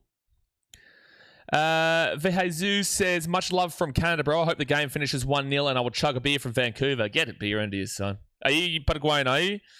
Paraguayan getting around it? Because I'm sure if you're chugging a beer from Vancouver, that'd be if the Paraguayans win. Pegasus says, but remember the teams in Brazil have big stages, some bigger than San Siro, like the Maracanã holds 80k, yeah, and it's huge national attraction, so those players are used to pressure. Exactly. The publicity for the Premier League and the publicity for the La Liga, and the publicity for your Serie A with AC, Juve, Inter, your publicity for Bundesliga with Borussia Dortmund and Bayern and even to say Schalke and Wolfsburg and all these kind of teams, and then we continue to go across Europe. The publicity there is so much more defined, whilst South America's publicity is nowhere near as much. And also the time zone for South America is very, very difficult for the majority of the world besides the Americas. And you've realistically just got South America and then Europe, Asia, sort of, but yes, Asia support-wise, and Africa. So there's 3 massive continental regions here that don't vibe with the time zone of South America. They don't have the ability to really watch their games because the time zone is all filtered towards the Premier League and the Bundesliga and the La Liga and whatnot. So they're all watching that, and the publicity is on that, and the money is made there. So no one's watching over here because that's on at 3 in the morning or 2 in the morning or 1 in the morning, and you don't have a connection to Palmeiras. You don't have a connection to Botafogo. You don't have a connection to Sao Paulo. So that's why you do see that significant gap in people respecting this and not necessarily respecting this as much as they should, because they're only hearing about this because that time zone is the best for a larger continental group of people who care. Because North America, ultimately, besides maybe Mexico, Canada and the US don't really care about football. I think they'll really benefit from this tournament and they'll really benefit from the World Cup being here, but it's not a massive thing in those countries. So you've really got that one continent all alone down here, and that's why they don't get the respect they deserve, in my opinion. She says, any reason to that, Brenton said? Not allowed to cover your mouth. Oh, what was the red card for? I haven't seen something like that. So basically, by him covering his mouth, by the way, it's still half time here, guys. By him covering his mouth like this, it means that you can't see what he's saying, because there's an easy way for people to lip read, right? So you could say anything like this. You could insult someone's mother, which I don't think would be too bad, but that's what happens in this football. Like, obviously, I don't like that, but I don't think that's red card worthy. But you could call someone a really, really racist word, right? So if you're from a country that, or no, if you're, it doesn't matter what country you're from, if you racially abuse someone, you could ultimately just do this. Nobody's going to pick it up. Then the player is going to say he said something racist, and you can say, no, I didn't. No, how to prove it? I didn't say jack. But because that, you can't see it. So now FIFA is taking a real stance on this by, if you block your mouth and then there's an altercation from it. So basically, just don't block your mouth, because Almiron might not have said anything. You never know. I think he did because there was an altercation. But as soon as you do this, the first thing I would be encouraging my players to do is come and claim that there was something bad said and it's going to get him red carded, and there's never going to be approved to say otherwise. So it's the correct call. It's harsh, but it is the correct call based off of the new rules that they're going with to prevent racism. Sport Reaction says, in England, when tradies are working during the World Cup, they can leave work when their team is playing and come back after it. In England, when tradies are working during the World Cup, they can leave work when their team is playing and come back after it.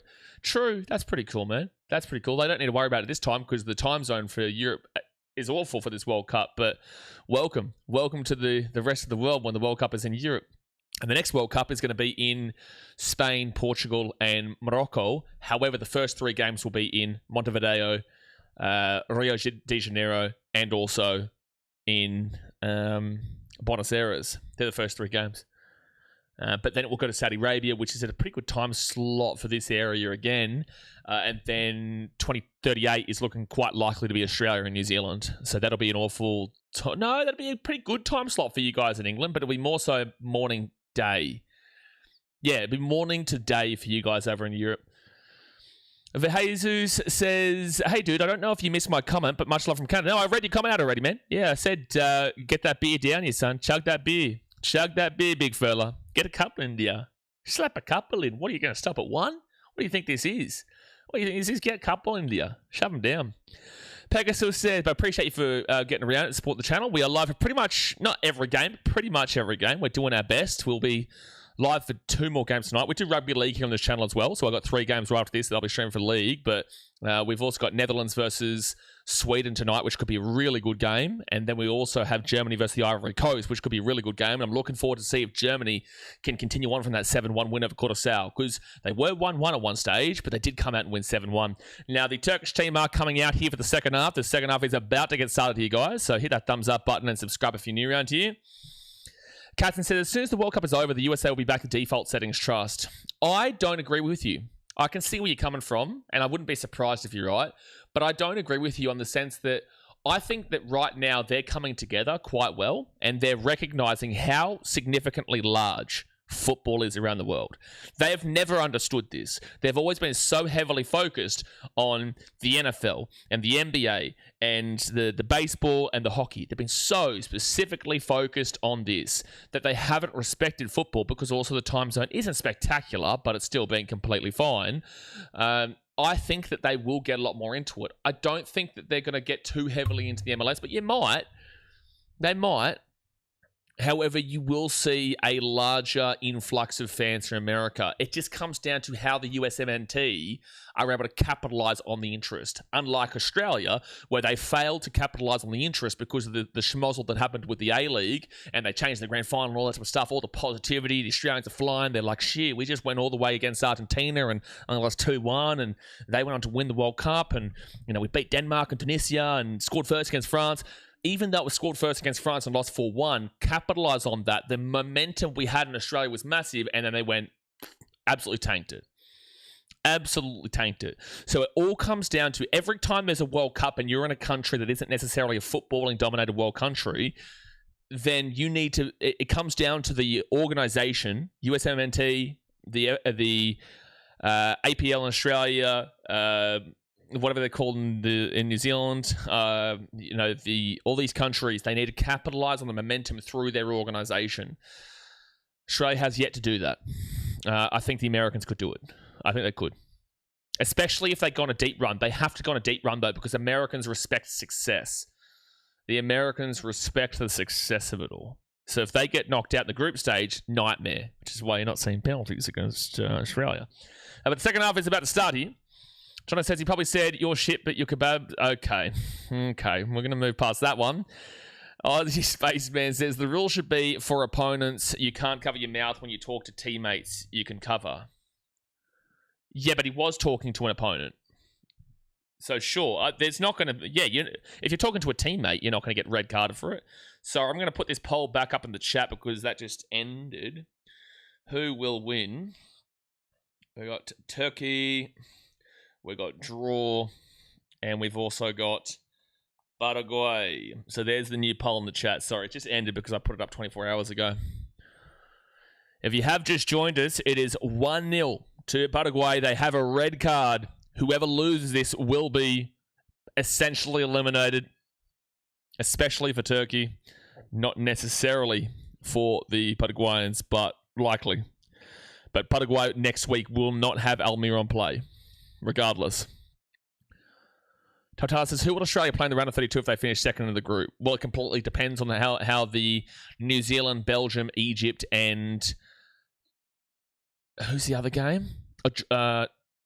Iran? Yeah, Iran, Belgium, and Egypt. Wow, that was a big shot there from Turkey, but it will be saved by the Paraguayan keeper. Look for Paraguay to just soak up time and try and waste as much time in this second half as possible.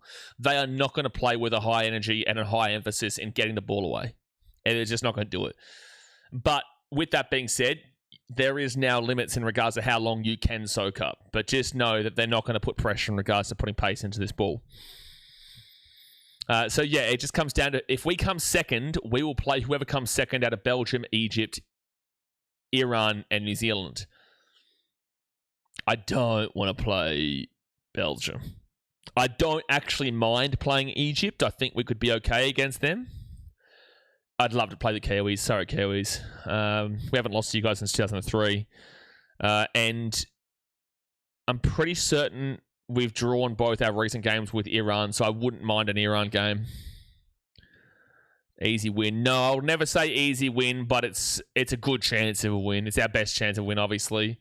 I don't have the arrogance to say stuff like that, mate. Like, I love the Kiwis. I'd love to see the best go for them, but at the end of the day, I'd be pretty confident, is what I would say.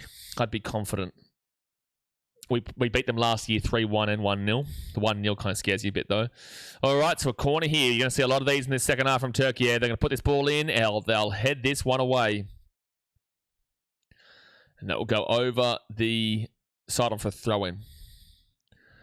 Vihazu says, Paraguay will win 1-0 and will get my under 1.5. Jeez, that was a ballsy bet, bro. Under 1.5 was a ballsy bet. Oh, into the side netting here from Turkey. Into the side netting. And it will be a goal kick coming up for Paraguay. You'd be hidden if you said anything negative about our kebabs. I love a good kebab, mate. I love it. Who do you think wins the Netherlands game? I'm saying Netherlands. I'm not convinced of Sweden yet. Just because they beat Tunisia 5-1 doesn't mean that I'm convinced of Sweden. Their form coming to this World Cup is not great. So this will be a throw in here to Paraguay in the attacking half. No, we'll put up a great fight. They got Wood. He's been in form and carrying them that assist. Sure, that's great, but we beat them 3-1 and 1-0 late last year. Plus also, we haven't lost them since 2003. For sure. Don't let one game against Iran now convince you that New Zealand are this amazing team. Just like don't let one game for Australia versus Turkey convince you that Australia is this amazing team. Serpent says, bullshit red card, just saw that. They don't even speak the same language. What could he possibly say? Doesn't matter. That's not the rules. Doesn't matter. It's not the rules. Whether you think it's soft or not, it's not the rules. And now they'll head this ball away. Jesus, appreciate you for joining up as a member, my man. Thank you for supporting the channel. 49 minutes gone. Paraguay with the attack in the left corner. And it's going to be a throw in here for the Turkish. Not Mrs. Lee. This is why long time no see. Why long time no see? Well, that's up to you, man. I'm always live. I'm always here. I've got 3 NRL games right after this too. The Turkish to play this one out of the back. It's been a very, very exciting game so far. 50 minutes gone. Hit that thumbs up button and subscribe. 50 minutes gone. Happy to be here, bro. Excited to chat and learn a lot about football from you, man. Yeah, get around you. You know, we crack on at all times of the morning. And I'm learning, like, I know football. I've watched it all my life, but you're always learning something new when it comes to sport. You're always learning something new, especially when you're in baseball. Baseball's, no matter how long you've been watching that game, you're always learning something new. We'll go out to the right wing now for the Turkish. You can call it soccer, man. In my country, in Australia, they call it soccer too. I've just grown up with it being called football. But I know where you are in Canada and the US and whatnot also call it soccer, but that's going to be booted away. But I personally call it football. Seven says just say soccer, we're Aussies. Serpent, so how about I do whatever the hell I want to do, and I'll call it football. How about that one? Yeah, I think I'm going to call it football, regardless if you want it to be called soccer or not. All right, so they're going to be down that right wing. Yeah, thank you for the advice, though, Serpent. Yes. Yes, because I know it's a surprising fact here, but not everybody here, in fact, is Aussies. Also, the person you're talking about there is also not an Australian. Biggest takeaway from the Aussie game early today, we don't know that we can be good enough if we stop respecting teams too much. We don't realise that we can be good if we stop respecting teams too much. We respected the USA too much here today. We went all out defense. We got done over. Yeah, sure, we should have had a couple of penalties, but we weren't good enough, and we didn't believe in ourselves from the outset. I would like to see us back ourselves in against Paraguay. I'd like to see us start with Volpato, Erankunda, and Ture up front. I'd like a front three. I would. I'd like a front three against the Paraguayans because we need to score first. If we do not score first, we are going to lose that game. And that's going to be headed away. Catton says, if English is your native language and not from Britain, you likely call it soccer. Only if you're from Australia, New Zealand, Canada, or the US. So sure, you could make that argument, but I don't really care. I don't care what you guys call it. I call it football. You guys can call it soccer all you like. I call it football, though. I'm not one of these guys who will get annoyed at you for saying it, but it's just I call it football. All right, so they'll whack this ball out to the right. South Africa's mixed. It's not purely soccer. South Africa's mixed. Would you be surprised if Turkey scores and comebacks at this point? Don't know these teams. No, Turkey are a higher ranked team. Paraguay, 1 second, they put this ball in the box, but the red card puts Paraguay ultra defensive. They make their name. Paraguay has made their name off of being ultra defensive. As soon as they got one goal, it's a very difficult one to crawl back. That's why, as an Australian, we play them next week. We need to score first. Otherwise, if it's not a 0-0 draw, we need to score first. Otherwise, we will lose that game. But yes, there is still an entire chance that either team, what team scores here. But it comes down to how much Paraguay are going to hit on the counter. American football should be called handball. Funnily enough, Donald Trump actually said something about this recently. He said, well, it actually makes sense for this to be football and American football to be called something else. Someone said the name should be changed to America Ball because they're the only ones who play it. It's not technically true, but it is an American game. Free kick to Paraguay in their own defensive half. James, not a fan of the old Turkey. Yeah, probably bet against themselves. Look, it's not been great for them in this tournament so far. Definitely not been great for them. But that is going to be a free kick here against Turkey. Still a great game, though, at the moment. Great game. Trying to say, isn't it called gridiron? Yeah, it is called. It is technically called gridiron. Yeah. Oh, no. Jesus, trust me. The more you watch the channel, it's all about passion. It's all about speak your honest thoughts, mate. Like, no one here... if you're a regular, no one here takes shit too seriously. Sometimes you can see it get pretty leery, but at the end of the day, we all understand the intention here. We all understand the passion, and trust me, when Australian games are on, it's a different breed, and the longer it goes into the finals and the knockouts and whatnot, you'll start to see people get quite leery. It just happens, mate. This is sport, so don't worry about starting an argument. Turkey, outside the box. Call it Trump ball. May as well. Oh, they're away here on the counter. They're going to say this is fine. Oh my gosh, Paraguay could score here. Paraguay could score here. Paraguay could score. They're going to get into the box. Can he have a shot himself? Oh, that was so lazy, man. That was so lazy. Trying to his thoughts on Spain so far. First game. Wait for him to play tomorrow night.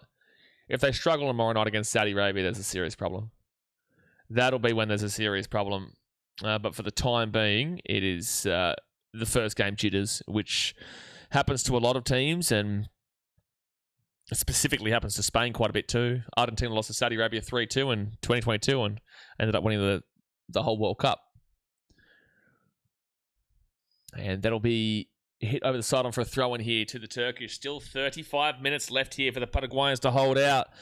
Again, a reminder for people who don't know, if Turkey cannot find a way to get a goal, their tournament is done.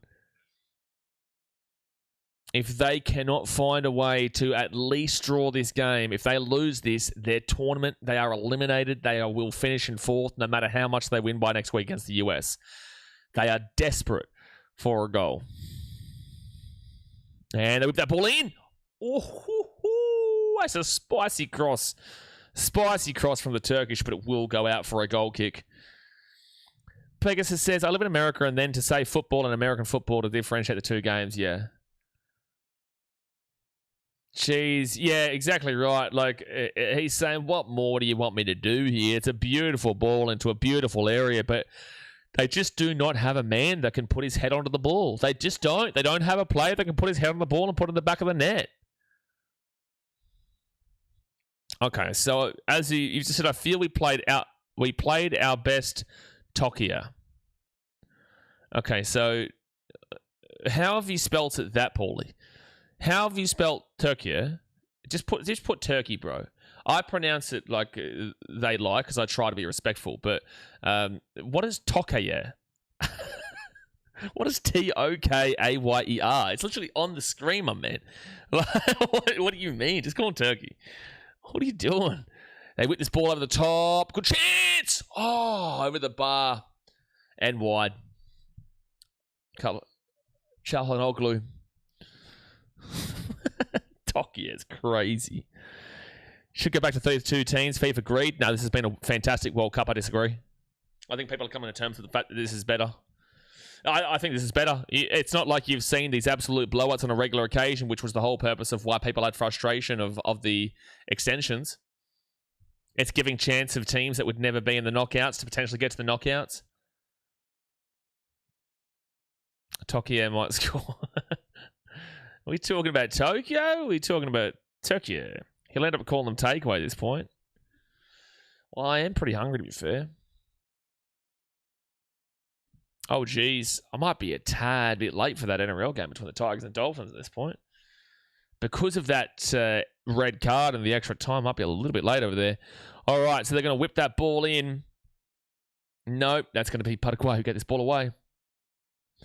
If Turkey can't find a player who can use his head, surely they'll all know how to use their feet. But their feet are good. But using your feet right now is very difficult when Paraguay have every man behind the ball, and that's all they're going to be able to do.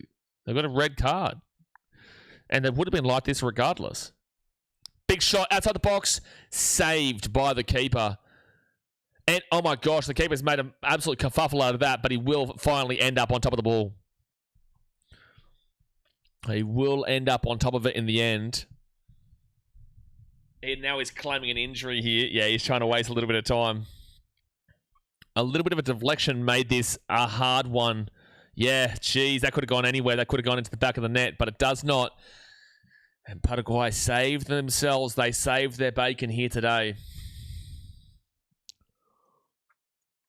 The bacon has been saved. All right, so a couple of substitutions coming up here. Couple of substitutions. This is the first substitutions actually of the game. I don't think there was any substitution at halftime. So Khan Uzun comes on for Ismail Yukshek, and Deniz Gul comes on for Yunus Akun.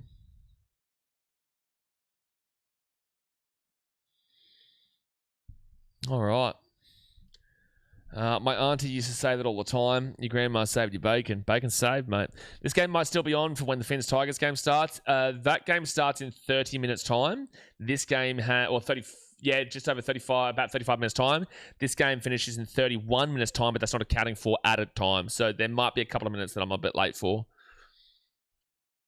But if we are, then I'll just ask you to go comment there and say that we'll be, 5 minutes late. Oh, Paraguay in the box. Paraguay in the box. Paraguay in the box. That should have been a goal. If that's on target, it's a goal. If that's on target, it was 2-0. If that was on target, that would have been 2-0. I might take Netherlands that tonight. After this game finishes, that'll be in about 12 hours. 12 hours after this game finishes is when you will see the Netherlands versus Sweden game. 60 minutes gone here, folks. Hit that like button. Subscribe if you're new around here. 1-0 Paraguay. Currently, Turkey would be finishing in fourth in this group. In their first tournament back since 2004. It would have been a nightmare. Turks should use their feet, get in the box often, and pray to Allah for a Paraguayan to create a penalty situation. Well, yeah, but for some reason, Turkey throughout this tournament, even against Australia, were trying to put the ball into the box with a header, but they don't have anybody, especially against Australia. Paraguay are at least a little bit smaller, but they've got that physicality still. But Paraguay are at least a little bit smaller. It made no sense against Australia. They're going to head that ball away. See, again, they're just whipping the ball into the box. They're not trying to play it in. It is definitely head-to-head, yes. Yes, it is. Mulder. All this star talent. They're still Gula. Gula whips this ball out to the left wing. Inside the box. Yildiz. Oh! Saved by the keeper. It was on target there from the Turkish. Deniz Gul just came on as well for the Turkish, but it will go straight to the keeper. Right now, guys, you are getting a first little showing in regards to the intensity that you're going to see when the knockouts happen from round 32 onwards. This is a early shout for it because, again, this is basically a knockout. Oh, and they're way through. They're in the box. They're in the box here. The Turkish. Well wide. Well wide. That was definitely a shot. It wasn't a cross there from Yildiz. He was going for goal. But it will go well wide. Soft header. Yeah, he didn't have enough power on that. Is this game really going to finish 1-0? Definitely could. Be a great 1-0 game. been a great game so far. And now they'll clear this one away. 28 minutes left here. Paraguay supporters are getting super loud in the crowd right now. This is in San Francisco. Oh, is he going to claim for a free kick here? They're going to stop the clock right now. They're going to... There's quite a reaction. There's going to be a yellow card coming up here. Yep, there is a yellow card for the Turkish manager. Vincenzo Montoya. He will get a yellow card as a manager. So we've seen it was actually a staff member for Paraguay in the first half, but this is going to be, oh, geez. I don't think it was that bad, but like it is a yellow card. It's a yellow card for the manager. He's too fired off of it going at the referee. This has been a really testy game, though. It's intense. You know what I do love about this referee, though? Like, he's full on. Like, when he has something to say, he will just go bang. Whoa, look at this. This is surely a yellow card. He's full on going at the sideline official just then. He had his finger right in his face. I'm surprised that wasn't carded. So, Turkey again on this right wing. Good step in the box. That's a corner. This is all you're going to be seeing, lads. Oh, boy. Imagine being one of these two teams' fan bases right now. I feel for you. I do. I feel for you. Great defense there from Paraguay, and this is going to be a free kick in. It's actually going to be offside against Turkey. That's best case scenario. Best case scenario is this game ends now. Paraguay at the moment are actually down to 9 because of the injury. Okay, yeah, so Azu, very debatable comment. 5-minute timeout. Do better, my man. 25 minutes to go here of the game. We'll be seeing you in 5 minutes. This isn't an Instagram comment section here, Azu. A little bit more maturity is needed here, my man. So 25 minutes left. And now Gomez is back on, so they are back to 10 men on the field. Look at this pressure. Look at this pressure as we speak from the Paraguayan defense. It's been very solid.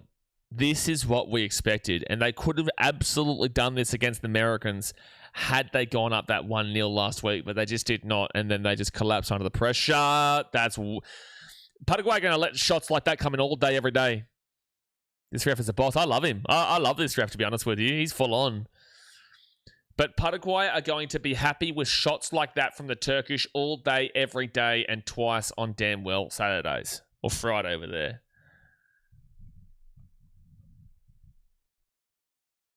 I'm loving this ref. So much time wasting. Yeah, but of course, bro, we are 25 minutes away from Paraguay keeping their tournament alive despite a 4-1 loss to the Americans and knocking out Turkey, which guarantees, for Paraguay's sake, that they will have a chance on goal difference. But that'll be tough for Australia next week because that means that they're going to need to win to ensure they get through because their goal difference was -3. It's now -2. If they can win this game by 2 goals, it's going to be such a big game between Paraguay and Australia. My goodness me. If this score stays the same. Is Australia arguably better than Team USA? I would say no, but I also don't think that it would have been impossible for us to win today if we had got the right team lineup and we didn't respect them as much as we did. It's always good to respect, but playing 5 at the back was silly for mine. Oh, there's going to be a card here for the goalkeeper, which is going to force a corner, I would say. Oh, well, that's a card. It's been kicked away here. That's a yellow card against Turkey. He was just warning the keeper. He was just warning the keeper, saying, stop trying to waste all this time. I'm not too sure why that's not a yellow card, because regardless if it was a mistake or not, at the end of the day, he's kicked the ball away from the keeper as he was lining up to take the goal kick. Stoke would win if their manager shows the same passion to instruct his players he uses while talking to his officials. Yeah, potentially. Because he did get fired up before over the top here, but Paraguay, great defense. And free kick to the Paraguayans. Offside. And this will be a Hydration Nation break here, baby. Hydration Nation break. Oh, time to have a breath. Time to get a breath in. I'm going to open this old Pepsi Max. Macca's match break. Get a grip of yourself, America. Macca's match break. Get a grip of your damn well self. The advertisement break. It's got nothing to do with the hydration break. It's an advertisement break. Deal with me. All right. I'm thinking 1-0 is just going to happen here. I do think that they're just going to hold out. But this is actually a prime time spot for Australians. We are in a pretty positive spot as we speak. We are. Jeez, thank gosh we beat Turkey. Because if we had have lost to Turkey last week, our tournament... Oh, I don't know if our tournament would have been done, but it would have been very likely over. Look at you also taking a hydration break after ridiculing it. Well, I may as well. Otherwise, what are we doing here? We're sitting here watching them get the hydration. Very much needed hydration. I should be having water, to be fair, because we're streaming 6 times today, and then, again, like another 6 times tomorrow. So I do actually need to hydrate, but not Pepsi Max. But what are we doing here otherwise? I've got to get into the moment, mate. I'm basically on the field at this point. Basically. I don't think Australia and the USA are as far apart as Americans like to assume, is what I would reply to that. But no, I don't think that Australia is currently better than the US. 7 back-to-back streaks is unreal. 7 back-to-back streaks? What do you mean? When is the footy? Right off this at 3 p.m. Australian time. So in 25 minutes' time is when the Tigers-Dolphins game starts up. I'm probably going to be about 5 minutes late to that game. No, I took Brazil versus Haiti off. Otherwise, it would have been 7 streams today, back to back.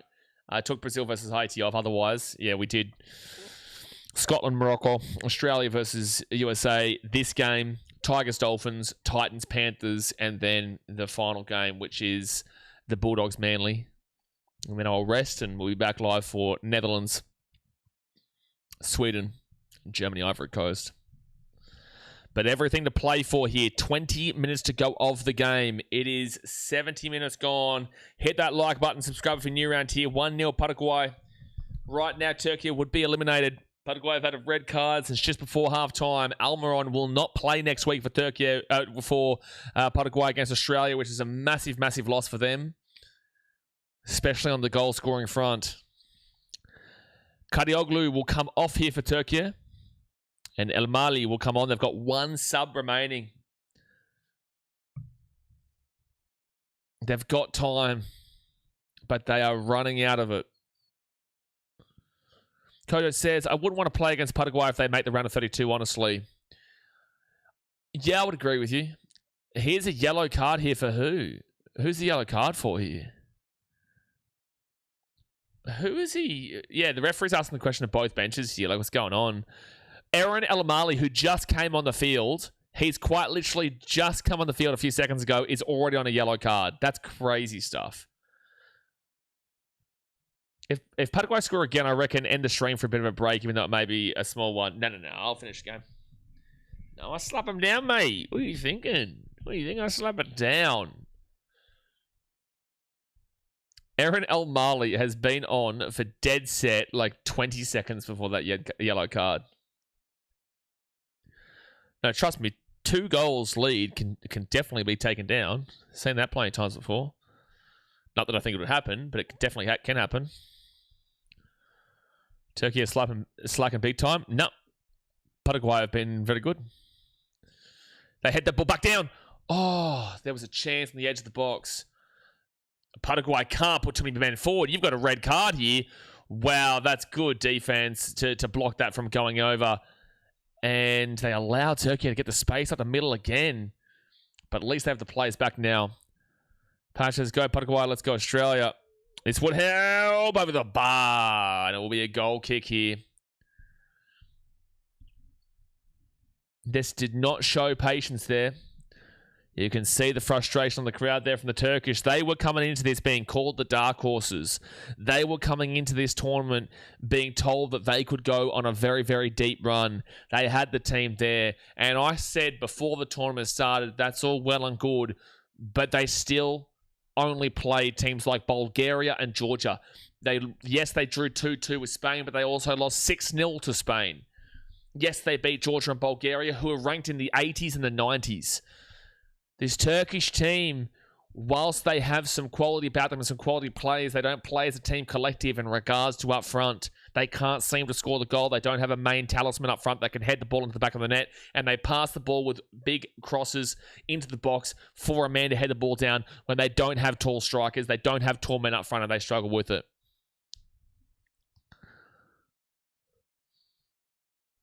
So they go to the right-hand side. I have no idea about cards and stuff, X Factor, man. Paraguay will head that ball out. See what I mean? Like, they're still just chucking that ball in the box and hoping for the best. You do not have tall attackers here. Last week was even more embarrassing. You do not have tall attackers. Your tallest player might be... Oh, that's a shot. Oh, my goodness me. That was a beautiful shot there from, I think, Kalkanoglu. I think that was Kalkanoglu. They can counter here. Oh, the Turkish just get it. Look at the pressure here. They're keeping them honest. The Paraguayans are keeping them honest. Then they'll whack this ball down, and that will go over the sideline for a throw-in here for the Turkish. They've got to be quick. 16 minutes left. It's fine, Azu. Just don't do it again. Çalhanoğlu. Yeah, he'd probably be their tallest. And this is the thing. I wonder if Turkish will now understand that possession does not equate to dominance. And that'll be a corner coming up for the Turkish. But what is it going to do?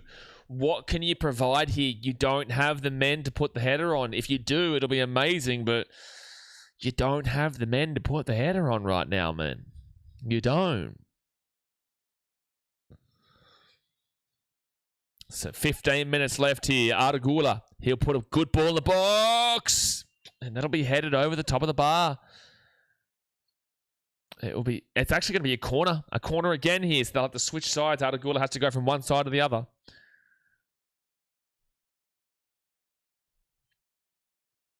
Yeah, it touches the defender, Aldereta. Tournament on the line right here. Gula to take. From the left corner, whips it in. Headed outside the box. Bang! Oh, that probably stops. That's a great chance of going in the back of the net if that doesn't get blocked in the middle of all those men in the middle of the box.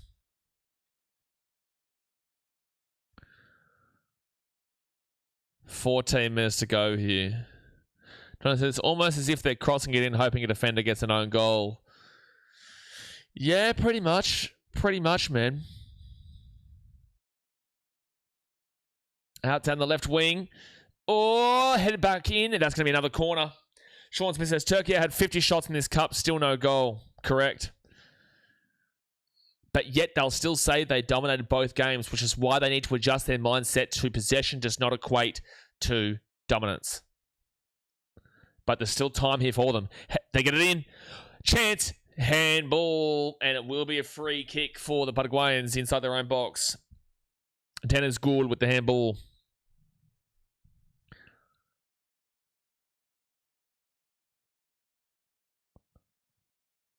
Yeah, definitely a handball. Goes into his body, but his hands are by his stomach. Funny that they call that, though, but they don't call the one this morning. That cross/shot from Çalhanoğlu was so close. It was a good save. Well, if this result stays the same, Michael, I would say that it would be Turkey so far. You can't have a crack at Portugal or Spain because of one game, but if not, then I'd say Portugal. If Turkey didn't have a 5-7 strike in this game, and the odds game could be a lot different. 100% agree. If they had a talisman in the middle, gee whiz. They don't even need to have Erling Haaland. Just a guy who's tall enough. Even a guy who's way past his prime, like an Zeko, you know what I mean? Like, just a guy like that. They put this ball in the box. Oh, Mulder puts that one past the post, and it will be a goal kick. 13 minutes left. Mulder has probably been their best attacking threat. Wait, they're not taking him off, are they? Just as he's taking that shot.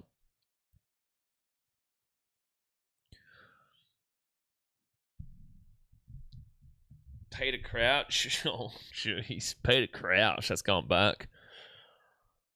Yeah. Look, sure. Yeah, Peter Crouch. Romelu Lukaku. Someone just in the middle of the box who is just a pure striker. Just stay there in the middle and wait for that head. And wait for that ball to come in. Because they are getting good balls into the box. They just don't have the men to put the header onto it. Oh, here we go. Paraguay down this right wing. Ooh, that's going to go over the sideline for a throw-in. It's actually going to be a free kick here. Could be a yellow card. It's a pretty strong tackle. You can tell the Turkish are getting frustrated here. They are getting frustrated here.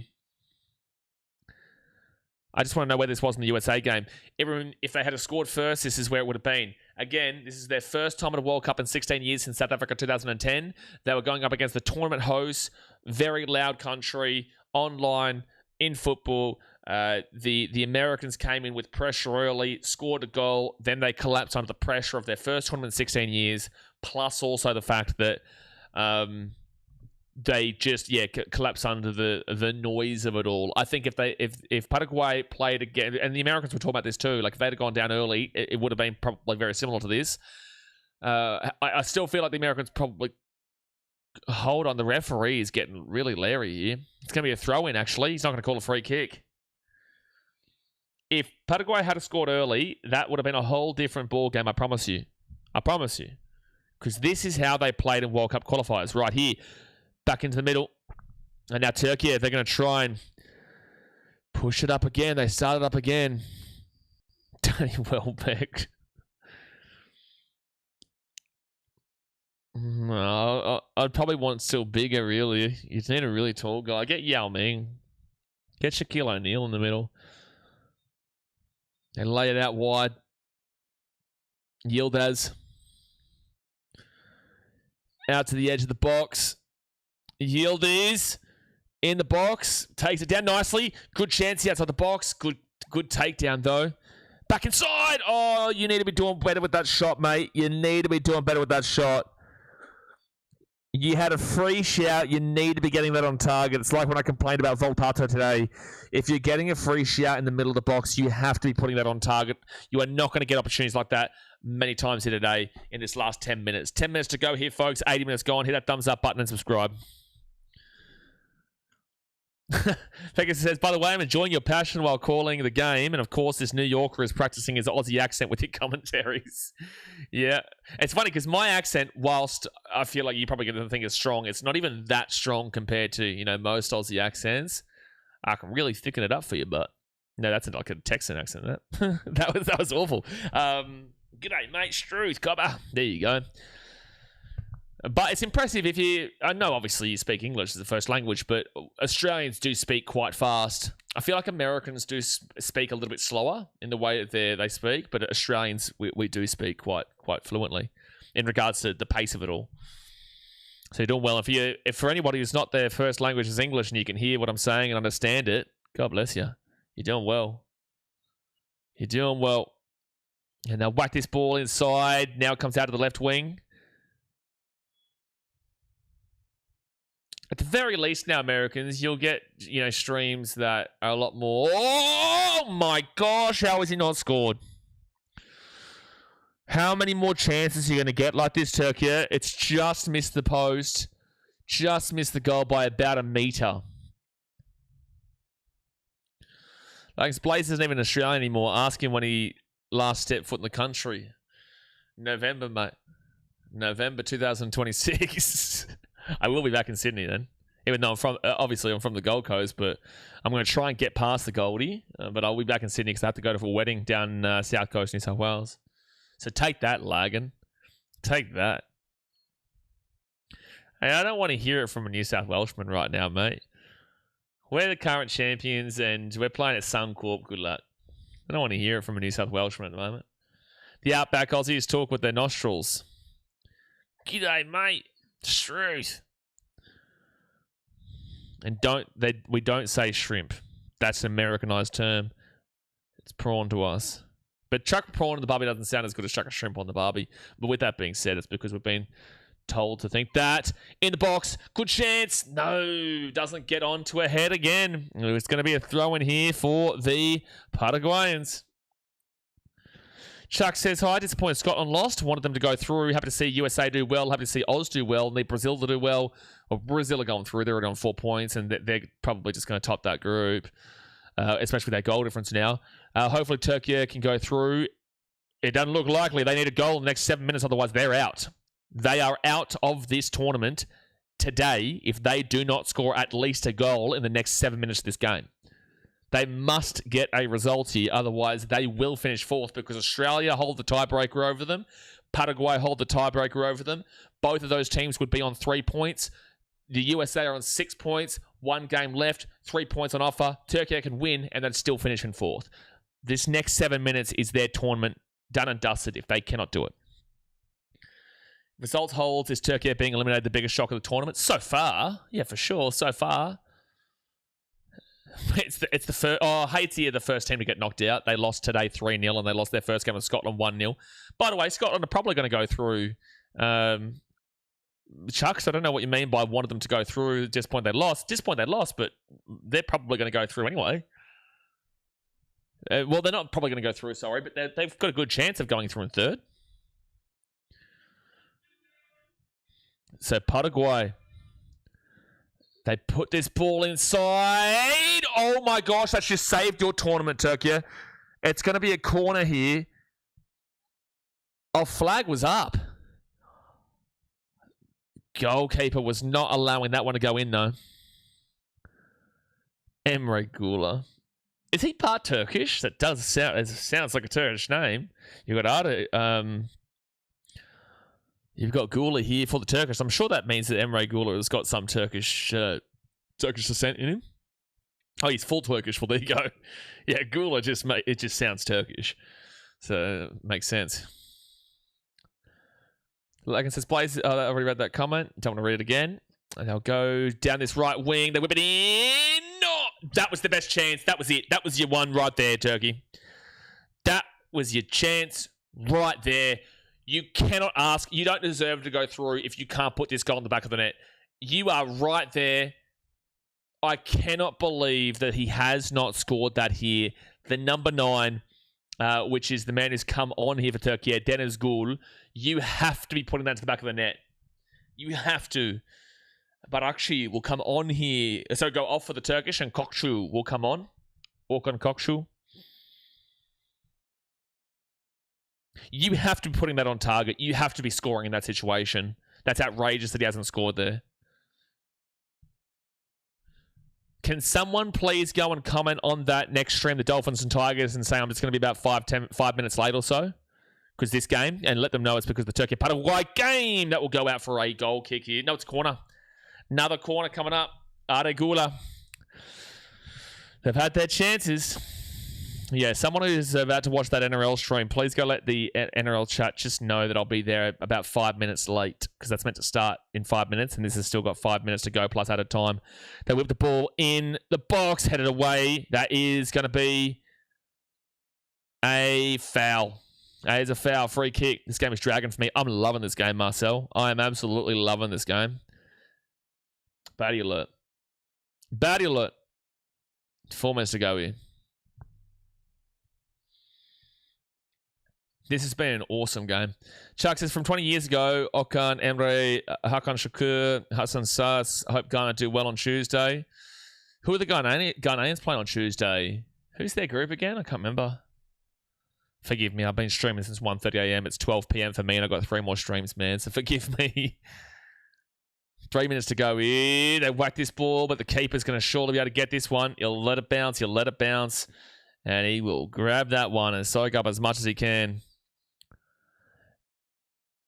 As I said a few days ago, I was expecting Turkey to top this group. Everyone was, mate, but they're about to come fourth. They are about to officially come fourth if they do not score now. They've got 3. Oh my goodness me, they might end it right now. Paraguay, they're gonna. Oh, they slow it down. And now they push this ball into the right corner, right wing. And that's a free kick on the edge of the box. If you concede right here, your tournament is officially done. I would be fuming if I was a Turkish fan right now with all the expectations you had. I would be fuming. You've got to remember, Australia never has expectations, and we always overachieve our expectations. Whilst Turkey had dark horses, deep runs, semi-quarterfinal kind of deal expectations. And they're going to get grouped. They are about to get grouped. And that's crazy, considering there is 3 teams that can get out of this group. And it is actually quite likely, points differential-wise, goal differential-wise, that all 3 teams above them get out.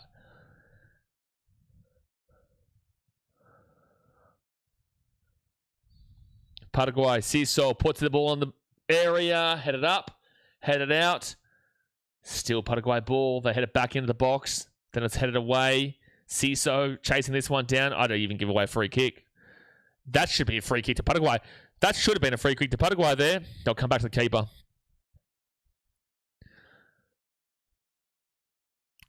And now the Turkish. They will push this ball down. Here's a chance. Here's a chance. Here's a chance for Turkey. Here's a chance. Cuts back. Should be a goal. Should be a goal. Oh my goodness me. What a save. I can't believe it. I can't believe it. Deniz Gul has had a shocker. Put that anywhere but the keeper. It's a goal. You've got enough power behind that. That's probably your chance right there. Done. It really...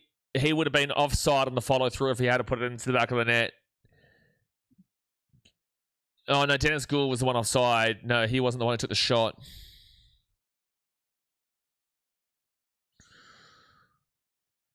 One minute to go here. Pegasus says, Turkey's manager gives intellectual vibes, therefore lacks the killer instinct needs to lead his team. I actually, funnily enough, understand what you're saying here. It's amazing to have players at Real Madrid, Inter, Juve, etc., and none of them can score. They don't have a pure striker, but 1 second, they put this ball in the box. Also, Sportsman 8, just wait until you hear me commentate it, man. Otherwise, it can ruin it for people who are listening to this stream, watching this stream. 1-on-1 here at the back. 1-on-1 here. It's still Paraguay ball. Paraguay, they could end it right now. They could kill off the Turkish dreams. They could kill it off right now. They take the shot. Blocked away.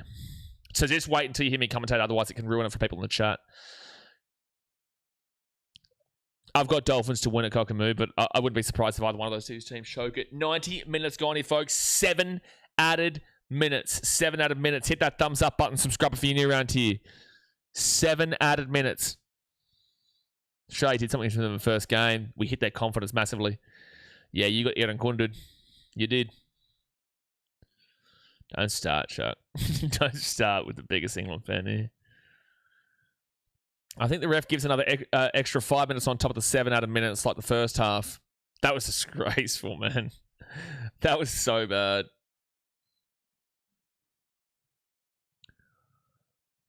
So, Enciso goes off and Matthias Galazza will come off as well.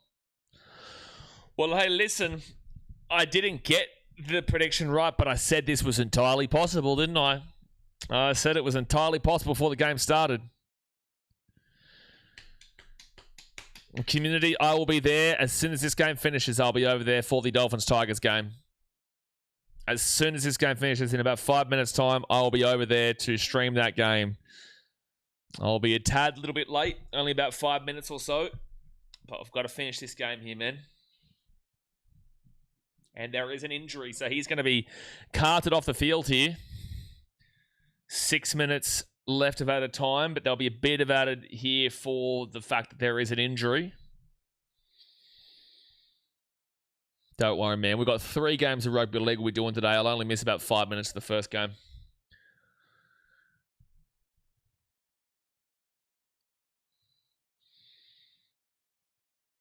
Jeez, they scored the fastest goal of the tournament, and nothing has happened since. The Turkey team, 5 minutes of added time remaining over the top, headed down. Who is the man of the match? Paraguay goalie. And Ciso was pretty good. Yeah, Yeah, probably. Well, the keeper, what has he really had to do here? Like, there has been some good saves from Orlando Gill, but also, like, what has he really had to do? It's not like a lot of the shots have been on target. You know, you could be looking at a Caceres has been pretty good in the back line. So is Gustavo Gomez. Any of the back four could get it. Julio Enciso was pretty great to watch. Obviously, Matthias Galazza did score the goal as well. Turkey inside the box, put it in, and kicked away for a free kick. It'll be a free kick, you son. Dennis Gould gives it away. I'm telling you, Turkey are about to come forth. Australians, we have a fantastic opportunity to qualify. If we draw, we will go through in second. If we win, we will go through in second. As long as we don't lose, we are sweet. If we lose, just don't let it be an absolute blasting. If it's only 1-0, whatever. We'll still qualify with a -1 goal difference from mine. But I don't want that. There's no point being in the round of 32 if you aren't going to go in thinking that you can win. And I believe we can beat Paraguay, but we need to score first. Be nice to Italy. No slander, thanks. Oh, well, yeah, they're not here. So we don't even talk about Italy. You've brought up Italy, and now that you've brought up Italy, we can say they're not here. Turkey about to hit 60 shots with 0 goals. That's how the cookie crumbles sometimes, man. Do you reckon Oz and Paraguay would agree to draw? No. Paraguay will not be guaranteed. What? No. Paraguay won second. Australia won second. Australia with a draw will come second. Paraguay would come third. And there's no guarantee. If Paraguay come third with their goal difference, there's no guarantee they'd be -2. Paraguay need to win next week. There's no guarantee that they go through in the third place team. Australia, if we come third, our goal difference would only be likely -1 or so. If we only lose by 1 goal, which means we probably are likely to go through, that's still very strong and very advantageous. Australia would definitely make use of the chances Turkey had today. We'll play it very differently. Very, very differently. 4 minutes gone here. 3 minutes left of added time. Again, guys, can someone please make sure you comment in that NRL stream that we will be there in about 4 or 5 minutes' time, live for that game. The ref is the man of the match. He's been great. I've loved him. I really have. I've really loved him. Paraguay will get this ball in the middle. They will put this... Oh, no, they try to get it through. They're going to have space down this right wing, though. Finishing second and finishing third is a big difference this year. Yep. They put it in. Chance. Headed away. If we come second, we'll play either Belgium, New Zealand, Egypt, or Iran. Toes Malone says, Australia's record against South American teams makes me nervous. You are also right. But a win is not necessary. Just don't lose by a lot. A 1-0 win, 1-0 loss will probably suffice, but I don't want to think like that. They have to score right now, Turkey. You have to score to keep your tournament alive. Paraguay, if you concede here, you must win against Australia next week. And then that would be a nightmare for Australia because then Australia would come forth. Yildiz puts it on, blocked away. A minute to go here.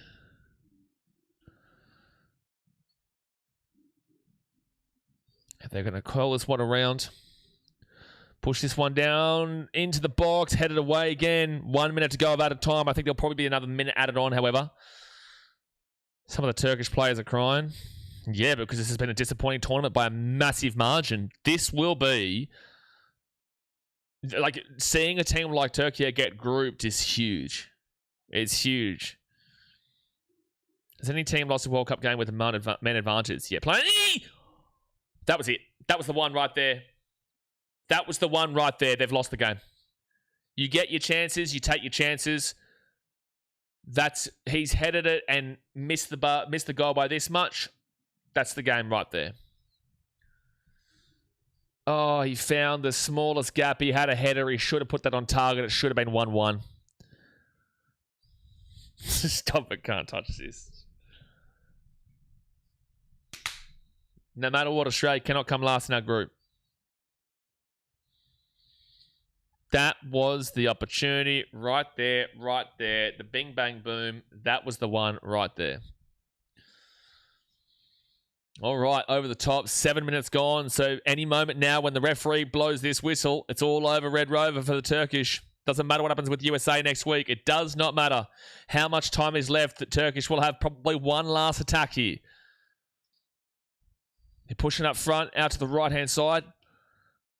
They're going to whip the ball in. That's going to be out for a corner. Here's probably their last chance. They have to rush it. They have to go big bang right now. Are they going to go short or are they going to whack it in? They just do not have anyone to put the head up. If I'm the keeper, I come up. If I'm the keeper, I come up right now. You have to. Your tournament's over if you don't get a goal here. Head it away. Surely blow the whistle. Why is the keeper not coming up for Turkey? Why? Into the box. Kicked away. Referee's waiting for the whistle. He's got the whistle in his mouth, but he hasn't blown it yet. It's still Turkey with the ball. 8 minutes gone. We're a minute past the extra added on. Free kick, and they're going to get one last free kick opportunity. Referee, the only problem that I have with the referee here today, the only problem that I have with him is that he has just allowed way too many added minutes here. Yeah, we will be going to the NRL one right after this, Scott. Matty Arsenal says, go Turkey. They need it right now. The keeper is up. The keeper is up here. The keeper is up. They put it on. Punched away. They take a shot. Game over. Game over. Steve says Vegas ref. He's been a great referee except for the added minutes. Game over. Paraguay. They will keep their tournament alive. Turkey are in fourth. This is a famous victory, and Turkey have unfortunately been knocked out of the World Cup. What a fantastic game this was. Just unbelievable here. And Australia, listen, big game with Paraguay next week to guarantee who goes in second, and whoever loses will be in third. And it will come down to the factors of goal difference if you go through as a part of those teams that are in third position. But guys, hit that thumbs up button, subscribe. I've got to jump across and swing over to the rugby league right now. I appreciate you for tuning in. We'll be live again tonight for the Netherlands versus Ivory Coast game, plus also the Netherlands versus Sweden game and Germany versus Ivory Coast. So I will see you then. And let me just click over here. Thanks for watching. Catch you later. See ya.